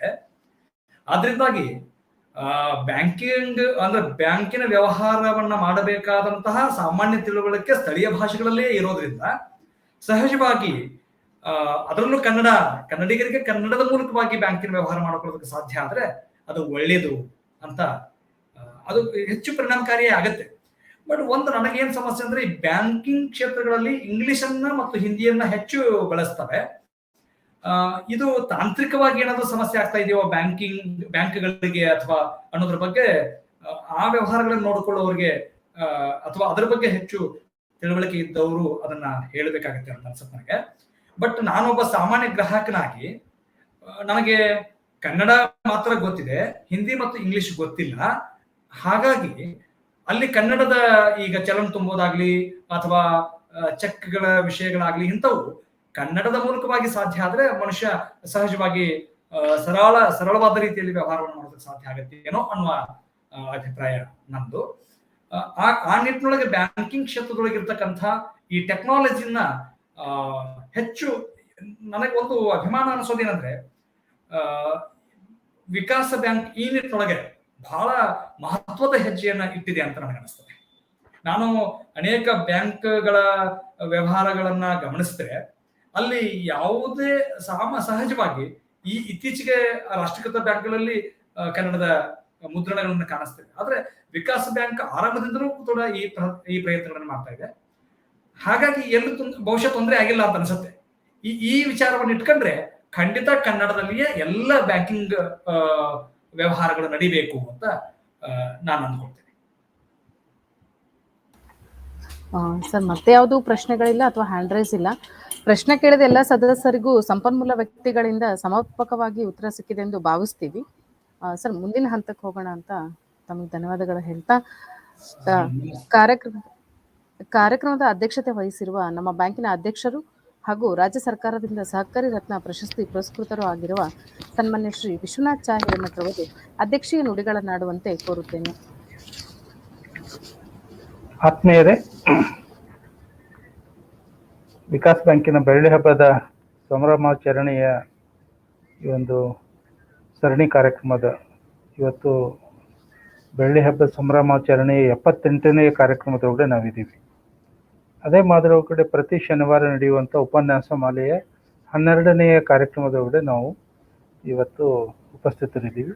ಈ ಒಂದು ಉಪನ್ಯಾಸ ಮಾಲೆಯನ್ನು ಇವತ್ತು ಅತ್ಯಂತ ಯಶಸ್ವಿಯಾಗಿ ನಡೆಸಿಕೊಟ್ಟಿರುವಂಥ ಆತ್ಮೀಯ ಮಿತ್ರರಾಗಿರ್ತಕ್ಕಂಥ ಸನ್ಮಾನ್ಯ ಶ್ರೀ ಡಾಕ್ಟರ್ ಸಂಗಮೇಶ್ ಗಣಿಯವರೇ, ಹಾಗೆ ಈ ಒಂದು ಕಾರ್ಯಕ್ರಮದ ಮುಖ್ಯ ಅತಿಥಿಗಳಾಗಿ ಆಗಮಿಸಿರತಕ್ಕಂಥ ಸನ್ಮಾನ್ಯ ಶ್ರೀ ದೊಡ್ಡಬಸಪ್ಪ ಚೂಡಿಯವರೇ ಹಾಗೂ ನನ್ನೆಲ್ಲ ಆತ್ಮೀಯ ಸಹಕಾರಿ ಬಂಧುಗಳೇ, ವಿಶೇಷವಾಗಿ ಇವತ್ತಿನ ಕಾರ್ಯಕ್ರಮದೊಳಗಡೆ ಒಂದು ಪ್ರಶ್ನೆಯನ್ನು ಕೇಳೋದ್ರ ಮೂಲಕ ಭೀಮಸೇನ್ ಬಂಕದವರು ನಮ್ಮ ಕಾರ್ಯಕ್ರಮವನ್ನು ವೀಕ್ಷಣೆ ಮಾಡಿದ್ದಾರೆ ಅನ್ನೋದು ತುಂಬ ಸಂತೋಷದ ವಿಷಯ ಅಂತ ನಾನು ಭಾವಿಸ್ತೇನೆ. ಈ ಒಂದು ಸರಣಿ ಕಾರ್ಯಕ್ರಮದೊಳಗಡೆ ವಿಶೇಷವಾಗಿ ಅತಿಥಿಗಳಾಗಿ ಆಗಮಿಸಬೇಕಾಗಿತ್ತು ಭೀಮಸೇನ್ ಬಂಕದವರು. ಸುಮಾರು ದಿನಗಳ ಹಿಂದೆಯೇ ಅವರೊಂದಿಗೆ ನಾನು ಆ ವಿಷಯ ಕುರಿತು ಮಾತಾಡಿದ್ದೆ. ಅವರ ಆರೋಗ್ಯದ ಕಾರಣಕ್ಕಾಗಿ ಡಿಸೆಂಬರ್ ಒಳಗಡೆ ನಾನು ಈ ಕಾರ್ಯಕ್ರಮದೊಳಗಡೆ ಭಾಗವಹಿಸ್ತೀನಿ ಅಂತ ಹೇಳಿ ವಿನಂತಿ ಮಾಡಿಕೊಂಡಿದ್ದರು. ಯಾಕೆ ಭೀಮಸೇನ್ ಬಂಕದರ ವಿಷಯ ಇವತ್ತು ನನ್ನ ಮಾತು ಆರಂಭ ಮಾಡೋದಕ್ಕಿಂತ ಮುಂಚೆ ಹೇಳ್ತೇನೆ ಅಂತ ಹೇಳಿದ್ರೆ, ಇವತ್ತು ವಿಕಾಸ್ ಬ್ಯಾಂಕು ತನ್ನ 24 ವರ್ಷಗಳನ್ನು ಮುಗಿಸಿ 25ನೆಯ ವರ್ಷದೊಳಗಡೆ ಪಾದಾರ್ಪಣೆ ಮಾಡಿರುವಂಥ ಈ ಒಂದು ಸಂಸ್ಥೆಯನ್ನು ಸಹಾಯಕ ನಿಬಂಧಕರಾಗಿ ಹೊಸಪೇಟೆ ಒಳಗಡೆ ಕೆಲಸ ಮಾಡ್ತಾ ಅವತ್ತು ಈ ಒಂದು ಸಂಸ್ಥೆಯನ್ನು ನೋಂದಣಿ ಮಾಡಿಕೊಟ್ಟಿರುವಂಥ ಸನ್ಮಾನ್ಯ ಶ್ರೀ ಭೀಮಸೇನ್ ಬಂಕದವರು ನಮ್ಮ ಕಾರ್ಯಕ್ರಮಕ್ಕೆ ಅತಿಥಿಗಳಾಗಿ ಬರಬೇಕಾಯಿತು. ಆದರೆ ಇವತ್ತು ವೀಕ್ಷಕರಾಗಿ ಇವತ್ತು ಈ ಕಾರ್ಯಕ್ರಮದ ಕೂಡ ಇರ್ತಾ ಸನ್ಮಾನ್ಯ ಶ್ರೀ ಡಾಕ್ಟರ್ ಸಂಗಮೇಶ್ ಗಣಿಯವರು ಏನು ಉಪನ್ಯಾಸ ಮಾಡಿದ್ರು, ಅದರೊಳಗಡೆ ಬಳ್ಳಾರಿ ಜಿಲ್ಲೆ ಇವತ್ತು ಮೈಸೂರು ರಾಜ್ಯದೊಳಗಡೆ 1953 ಅಕ್ಟೋಬರ್ 1ಕ್ಕೆ ಸೇರಿದೆ ಅನ್ನೋ ಮಾತನ್ನು ನೆನಪು ಮಾಡಿಕೊಟ್ಟಿದ್ದಾರೆ. ಅದೇ ಮಾದರಿ ಒಳಗಡೆ ಕರ್ನಾಟಕ ಅಂತ ಹೇಳಿ ನಾಮಕರಣ ಆಗಿರೋದು 1 ನವೆಂಬರ್ 1973, 83 ಎಲ್ಲ ಅನ್ನೋ ಮಾತನ್ನು ಸಹಿತ ಅವ್ರು ಹೇಳಿದ್ದಾರೆ. ಆ ಮೂಲಕ ನಮ್ಮ ಕಾರ್ಯಕ್ರಮವನ್ನು ವೀಕ್ಷಣೆ ಮಾಡ್ತಾ ಇದ್ದಾರೆ ಅನ್ನೋದು ತುಂಬ ಖುಷಿಯ ಸಂಗತಿ. ಭೀಮಸೇನ್ ಬಂಕದವರಿಗೆ ಅತ್ಯಂತ ಹೃತ್ಪೂರ್ವಕವಾದ ಧನ್ಯವಾದಗಳನ್ನ ಈ ಸಂದರ್ಭದಲ್ಲಿ ಸಲ್ಲಿಸ್ತಾ, ವಿಶೇಷವಾಗಿ ಈ ಸರಣಿ ಕಾರ್ಯಕ್ರಮದೊಳಗಡೆ ಉಪನ್ಯಾಸ ಮಾಲೆ ಒಳಗಡೆ ಒಬ್ಬ ಅನುಭವಿಗಳನ್ನ ಕರ್ಕೊಂಬಂದು ಅಥವಾ ವಿಷಯ ತಜ್ಞರ ಕರ್ಕೊಂಬಂದು ಒಂದು ವಿಷಯದ ಕುರಿತು ಉಪನ್ಯಾಸ ನೀಡಿಸುವುದು ಚಟುವಟಿಕೆ ಒಂದು ಕಾರ್ಯಕ್ರಮ ಆದರೂ ಸಹಿತ ಈ ಒಂದು ಸಂದರ್ಭದೊಳಗಡೆ ವಿಶೇಷವಾಗಿ ಅತಿಥಿಗಳನ್ನಾಗಿ ಏನು ಕರ್ಕೊಂಬರ್ತೀವಿ, ಆ ಅತಿಥಿಗಳನ್ನ ಕರ್ಕೊಂಬರೋದಕ್ಕೆ ಅಲ್ಲೊಂದಿಷ್ಟು ಅವ್ರಿಗೆ ಗೌರವ ಸಲ್ಲಿಸುವ ಒಂದು ವಿಚಾರನೂ ಸಹಿತ ಇದೆ ಅಂತ ನಾನು ಭಾವಿಸ್ತೀನಿ. ಇವತ್ತಿನ ಅತಿಥಿಗಳಾಗಿ ಆಗಮಿಸಿರುವಂಥ ಸನ್ಮಾನ್ಯ ಶ್ರೀ ದೊಡ್ಡಬಸಪ್ಪ ಚೂಡಿ ಅವರು ನಮ್ಮ ಬ್ಯಾಂಕ್ 1996 ನೋಂದಣಿಗೊಂಡು 1997 ಆರಂಭ ಆಯಿತು. 1996 ನವೆಂಬರಿಂದ ಅಥವಾ ಅದು ಶೇರ್ ಕಲೆಕ್ಷನ್ ಇತ್ಯಾದಿ ಹಿಡಿದು 1997 ಮಾರ್ಚ್ 31 ಒಂದು ವರ್ಷ ಆಗಿತ್ತು. ಇನ್ನು ಬ್ಯಾಂಕ್ ಆರಂಭ ಆಗಿರಲಿಲ್ಲ. ಆ ಒಂದು ಸಂದರ್ಭದೊಳಗಡೆ ನಮ್ಮ ಸಂಸ್ಥೆಯ ಆಡಿಟನ್ನು ಸಹಕಾರಿ ಸಂಘಗಳ ಲೆಕ್ಕ ಪರಿಶೋಧನಾ ಇಲಾಖೆಯ ಅಂದಿನ ಸಹಾಯಕ ನಿರ್ದೇಶಕರಾಗಿರ್ತಕ್ಕಂಥ ಗಿರಿಮಲ್ಲಪ್ಪ ಅವರು ಅದನ್ನು ನಡೆಸಿಕೊಟ್ರು. ಅವ್ರನ್ನ ಇವತ್ತಿನ ಕಾರ್ಯಕ್ರಮಕ್ಕೆ ನಾನು ಆಹ್ವಾನ ಮಾಡಬೇಕಾಗಿತ್ತು. ಅವರ ಆರೋಗ್ಯ ಸರಿ ಇಲ್ಲ, ಆ ಕಾರಣಕ್ಕಾಗಿ ಅವರು ಬರೋಕ್ಕಾಗಲಿಲ್ಲ. ಆದರೆ ಬ್ಯಾಂಕ್ ಆರಂಭ ಆದ ವರ್ಷ 1997 ಏಪ್ರಿಲ್ 1ನೇ ತಾರೀಕಿಂದ ಹಿಡಿದು 1998 ಮಾರ್ಚ್ 31 ಒಂದು ವರ್ಷದ ಅವಧಿ ಏನಿದೆ, ಅಂದರೆ ಬ್ಯಾಂಕ್ ಆರಂಭವಾದ ಮೊದಲ ವರ್ಷದ ಆಡಿಟ್ ಏನಿದೆಯಲ್ಲ, ಆ ಆಡಿಟನ್ನು ನೆರವೇರಿಸಿರುವಂಥ ಸನ್ಮಾನ್ಯ ಶ್ರೀ ದೊಡ್ಡಬಸಪ್ಪ ಚೂಡಿ ಅವರು ಇವತ್ತು ನಮ್ಮ ಮಧ್ಯೆ ಇದ್ದಾರೆ. ನಮ್ಮ ಬ್ಯಾಂಕಿನ ಮೊದಲ ಆಡಿಟನ್ನು ನೆರವೇರಿಸಿರುವಂಥ ದೊಡ್ಡಬಸಪ್ಪ ಚೂಡಿ ಅವರನ್ನ ಕರೆದು ಈ ಒಂದು ನಮ್ಮ ಸಂಭ್ರಮಾಚರಣೆ ಒಳಗಡೆ ಅವ್ರಿಗೆ ಗೌರವ ಸೂಚಿಸ್ಬೇಕಂತೇಳಿ ನಮ್ಮೆಲ್ಲ ಆಡಳಿತ ಮಂಡಳಿಯ ತೀರ್ಮಾನದ ಒಂದು ಫಲವಾಗಿ ಇವತ್ತು ನಾವು ಸನ್ಮಾನ್ಯ ಶ್ರೀ ದೊಡ್ಡಬಸಪ್ಪ ಚೂಡಿ ಅವರನ್ನ ಅತಿಥಿಗಳಾಗಿ ಕರೆದಿದ್ದೀವಿ. ಸನ್ಮಾನ್ಯ ಶ್ರೀ ದೊಡ್ಡಬಸಪ್ಪ ಚೂಡಿ ಅವರು ಕೇವಲ ಒಬ್ಬ ಲೆಕ್ಕ ಪರಿಶೋಧಕ, ಸಹಕಾರಿ ಸಂಘ ಲೆಕ್ಕ ಪರಿಶೋಧಕರಾಗಿ ಮಾತ್ರ ನಮ್ಮೊಟ್ಟಿಗೆ ಇಲ್ಲ. ಅವರು ಬ್ಯಾಂಕಿನ ಆರಂಭದಿಂದಲೂ ಸಹಿತ ನಮ್ಮ ಶೇರ್ ಹೋಲ್ಡರ್ ಆಗಿದ್ದಾರೆ. ಜೊತೆಗೆ ಕಳೆದ 24 ವರ್ಷಗಳು ಸಹಿತ ನಮ್ಮೆಲ್ಲ ಚಟುವಟಿಕೆ ಒಳಗಡೆ ತಾವು ಸಹಿತ ಪಾಲುದಾರರಾಗಿದ್ದಾರೆ. ಸಾಕಷ್ಟು ಸಂದರ್ಭದೊಳಗಡೆ ಅವರ ಅನುಭವವನ್ನು ಸಹಿತ ನಮಗೆ ಧಾರೆ ಎರೆದಿದ್ದಾರೆ.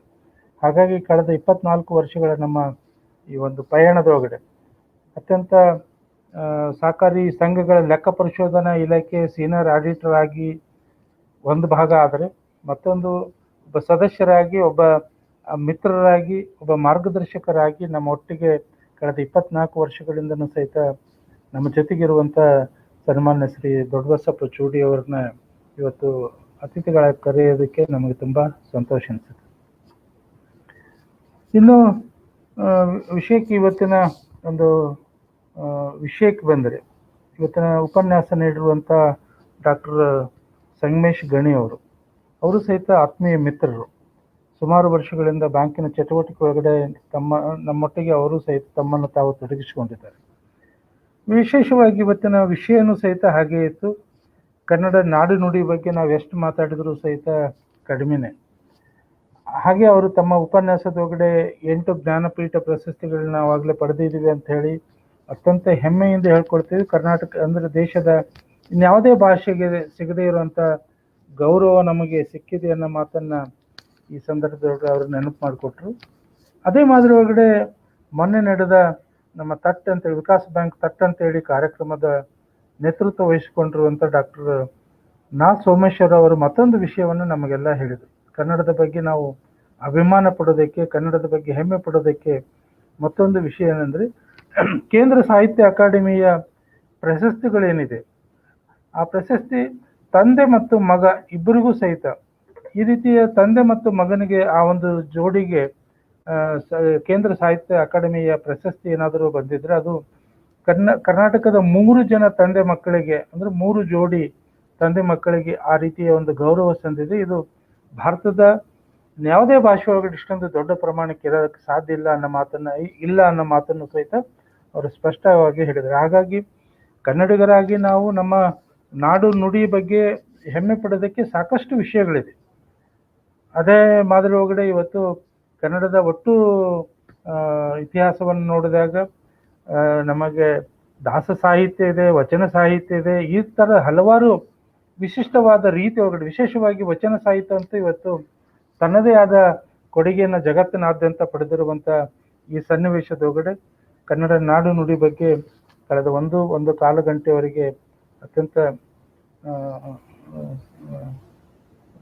ಸರಿಯಾದ ಅಂದರೆ ಅತ್ಯಂತ ಅಥೆಂಟಿಕ್ ಆಗಿ ಒಬ್ಬ ಕನ್ನಡ ಸಾಹಿತ್ಯದ ವಿದ್ಯಾರ್ಥಿಯಾಗಿ ಅದರ ಒಳಗಡೆ ಸಾಕಷ್ಟು ಅಧ್ಯಯನ ಮಾಡಿ ಒಂದಿಷ್ಟು ಪ್ರಬಂಧಗಳನ್ನು ಬರೆಯೋದ್ರ ಮೂಲಕ ಡಾಕ್ಟರೇಟ್ ಪಡೆದಿರುವಂಥ ಡಾಕ್ಟರ್ ಸಂಗಮೇಶ್ ಗಣಿ ಅವರಿಗೆ ವಿಶೇಷವಾದ ಅಭಿನಂದನೆಗಳನ್ನು ಸಲ್ಲಿಸ್ತಾ ಈ ಒಂದು ಕಾರ್ಯಕ್ರಮದೊಳಗಡೆ ಮತ್ತೆ ನನ್ನ ಮಾತನ್ನು ಮುಗಿಸೋದಕ್ಕಿಂತ ಮುಂಚೆ ಇವತ್ತಿನ ಅತಿಥಿಗಳಾಗಿರುವಂಥ ಸನ್ಮಾನ್ಯ ಶ್ರೀ ದೊಡ್ಡಬಸಪ್ಪ ಚೂಡಿ ಅವರಿಗೆ ವಿಶೇಷವಾದ ಅಭಿನಂದನೆಗಳನ್ನು ಸಲ್ಲಿಸ್ತಾ ಮತ್ತೊಂದು ಬೇರೆ ನಾನು ವಿಶೇಷವಾಗಿ ಭೀಮಸೇನ್ ಬಂಕದವರಿಗೆ ತುಂಬ ಖುಷಿ ಆಯಿತು. ನಾನು ಅವರು ಆರೋಗ್ಯ ಸರಿ ಇಲ್ಲ, ನನಗೆ ಡಿಸೆಂಬರ್ನೊಳಗಡೆ ಅವಕಾಶ ಕೊಡ್ರಿ ಅಂತ ಹೇಳಿ ನಾನು ಅವ್ರನ್ನ ವಿನಂತಿ ಮಾಡಿಕೊಂಡಾಗ ಖಂಡಿತ ಬರ್ತೀನಿ, ಆದರೆ ಡಿಸೆಂಬರ್ ಒಳಗಡೆ ನಾನು ಸಮಯ ಕೊಡ್ತೀನಿ ಅಂತ ಹೇಳಿದ್ರು. ಹಾಗಾಗಿ ಡಿಸೆಂಬರ್ವರೆಗೆ ಕಾಯ್ತಾ ಇದ್ದೆ. ಅವರ ಆರೋಗ್ಯ ಸುಧಾರಿಸಿದೆ. ನಮ್ಮ ಕಾರ್ಯಕ್ರಮವನ್ನು ಅವರು ವೀಕ್ಷಕರಾಗಿ ಇವತ್ತು ಕಾರ್ಯಕ್ರಮ ವೀಕ್ಷಣೆ ಮಾಡಿದ್ದಾರೆ ಅನ್ನೋದೇ ನಮಗೆ ತುಂಬ ಸಂತೋಷದ ವಿಷಯ ಅನ್ನೋ ಮಾತನ್ನು ಈ ಸಂದರ್ಭದೊಳಗಡೆ ಹೇಳ್ತಾ ಇವತ್ತಿನ ಕಾರ್ಯಕ್ರಮದೊಳಗಡೆ ವಿಶೇಷವಾಗಿ ಕಳೆದ 1.25 ಗಂಟೆ ಈ ಒಂದು ಕಾರ್ಯಕ್ರಮದೊಳಗಡೆ ಭಾಗವಹಿಸಿರುವಂಥ ನನ್ನೆಲ್ಲ ಆತ್ಮೀಯ ಸಹಕಾರಿ ಬಂಧುಗಳಿರ್ಬೋದು ಅಥವಾ ವಿಶೇಷವಾಗಿ ನಮ್ಮೆಲ್ಲ ಆತ್ಮೀಯ ಗುರು ಹಿರಿಯರಿಗೆ ಈ ಸಂದರ್ಭದೊಳಗಡೆ ಅವರೆಲ್ಲರಿಗೂ ವಂದಿಸ್ತೀನಿ. ವಿಶೇಷವಾಗಿ ನಮ್ಮ ಕಾರ್ಯಕ್ರಮ ಏರ್ಮೀಟ್ನೊಳಗಡೆ ನಡೀತಾ ಇದ್ದರೂ ಸಹಿತ ಲೈವ್ ಆಗಿ ಫೇಸ್ಬುಕ್ಕು ಮತ್ತು ಯೂಟ್ಯೂಬ್ನೊಳಗಡೆನೂ ಸಹಿತ ಬರ್ತದೆ. ಈ 3 ಮಾಧ್ಯಮಗಳ ಮೂಲಕ ಈ ನಮ್ಮ ಕಾರ್ಯಕ್ರಮವನ್ನು ವೀಕ್ಷಣೆ ಮಾಡ್ತಿರುವಂಥ ಸರ್ವರಿಗೂ ವಂದಿಸಿ ನನ್ನ ಮಾತುಗಳನ್ನು ಮುಗಿಸ್ತಾ ಇದ್ದೇನೆ. ಜೈ ಹಿಂದ್, ಜೈ ಸರ್ಕಾರ. ಅಧ್ಯಕ್ಷೀಯ ನುಡಿಗಳನ್ನಾಡಿದ ನಮ್ಮ ಬ್ಯಾಂಕಿನ ಅಧ್ಯಕ್ಷರಿಗೆ ಧನ್ಯವಾದಗಳು. ಇದೀಗ ಕಾರ್ಯಕ್ರಮದ ಕೊನೆ ಘಟ್ಟಕ್ಕೆ ಆಗಮಿಸಿದ್ದೇವೆ. ಅಂತಿಮವಾಗಿ ವಂದನಾರ್ಪಣೆ ಸಲ್ಲಿಸುವಂತೆ ನಮ್ಮ ಬ್ಯಾಂಕ್ನ ವ್ಯವಸ್ಥಾಪಕರಾದ ಶ್ರೀ ಗುರುಸಿದ್ದಯ್ಯ ಹಿರೇಮಠ್ ಇವರನ್ನು ಕೇಳಿಕೊಳ್ಳುತ್ತೇನೆ.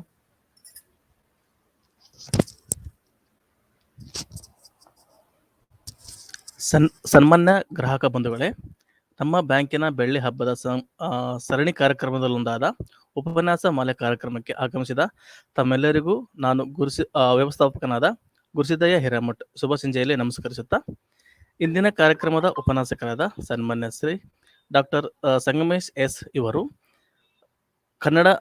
ಕನ್ನಡಿಗರಿಗೆಲ್ಲ ಹೆಮ್ಮೆ ಪಡುವಂತಹ ಕನ್ನಡ ನಾಡು ನುಡಿ ಭವ್ಯ ಪರಂಪರೆಯನ್ನು ಸುವಿಸ್ತಾರವಾಗಿ ಉಣಬಡಿಸಿದ ಇವರಿಗೆ ನಿಮ್ಮೆಲ್ಲರ ಪರವಾಗಿ ಹೃತ್ಪೂರ್ವಕ ವಂದನೆಗಳು. ಇಂದಿನ ಕಾರ್ಯಕ್ರಮದ ಮುಖ್ಯ ಅತಿಥಿಗಳಾದ ಸನ್ಮಾನ್ಯ ಶ್ರೀ ದೊಡ್ಡಬಸಪ್ಪ ಸಿ ಇವರಿಗೆ ನಿಮ್ಮೆಲ್ಲರ ಪರವಾಗಿ ಹೃತ್ಪೂರ್ವಕ ವಂದನೆಗಳು. ಇಂದಿನ ಉಪನ್ಯಾಸ ಮಾಲೆ ಕಾರ್ಯಕ್ರಮದ ಅಧ್ಯಕ್ಷತೆಯನ್ನು ವಹಿಸಿಕೊಂಡು ಸಮಾರಂಭಕ್ಕೆ ಶೋಭೆಯನ್ನು ತಂದ ನಮ್ಮ ಬ್ಯಾಂಕಿನ ಅಧ್ಯಕ್ಷರಾದ ಸನ್ಮಾನ್ಯ ಶ್ರೀ ವಿಶ್ವನಾಥ್ ಚ ಹಿರೇಮಠರನ್ನು ತಮ್ಮೆಲ್ಲರ ಪರವಾಗಿ ಹೃತ್ಪೂರ್ವಕವಾಗಿ ವಂದಿಸುತ್ತೇನೆ. ಅಂತೆಯೇ ಇಂದಿನ ಉಪನ್ಯಾಸ ಮಾಲೆ ಕಾರ್ಯಕ್ರಮಕ್ಕೆ ಆಗಮಿಸಿದ ನಮ್ಮ ಬ್ಯಾಂಕಿನ ನಿರ್ದೇಶಕರುಗಳಿಗೆ, ಸದಸ್ಯರುಗಳಿಗೆ, ಗ್ರಾಹಕರುಗಳಿಗೆ, ಎಲ್ಲ ಮಾಧ್ಯಮ ವರ್ಗದವರಿಗೂ ಹಾಗೂ ಎಲ್ಲ ಸಿಬ್ಬಂದಿ ವರ್ಗದವರಿಗೂ ನಿಮ್ಮ ಪರವಾಗಿ ನನ್ನ ವೈಯಕ್ತಿಕ ಹೃತ್ಪೂರ್ವಕ ವಂದನೆಗಳು. ಜೈ ಹಿಂದ್, ಜೈ ಸರ್ಕಾರ. Thank you. ವ್ಯವಸ್ಥಾಪಕರಾದ ಶ್ರೀ ಗುರುಸಿದ್ದಯ್ಯ ಹಿರೇಮಠ್ ಅವರಿಗೆ ಧನ್ಯವಾದಗಳು. ಆತ್ಮೀಯ ಗ್ರಾಹಕ ಬಂಧುಗಳೇ, ಮುಂದಿನ ಶನಿವಾರದಂದು ಇದೇ ಸಮಯ ಅಂದರೆ ಸಂಜೆ 6ರಿಂದ 7:30 ಕಾರ್ಯಕ್ರಮದಲ್ಲಿ ಭೇಟಿಯಾಗೋಣ. ಎಲ್ಲರಿಗೂ ಸಹಕಾರಿ ವಂದನೆಗಳು.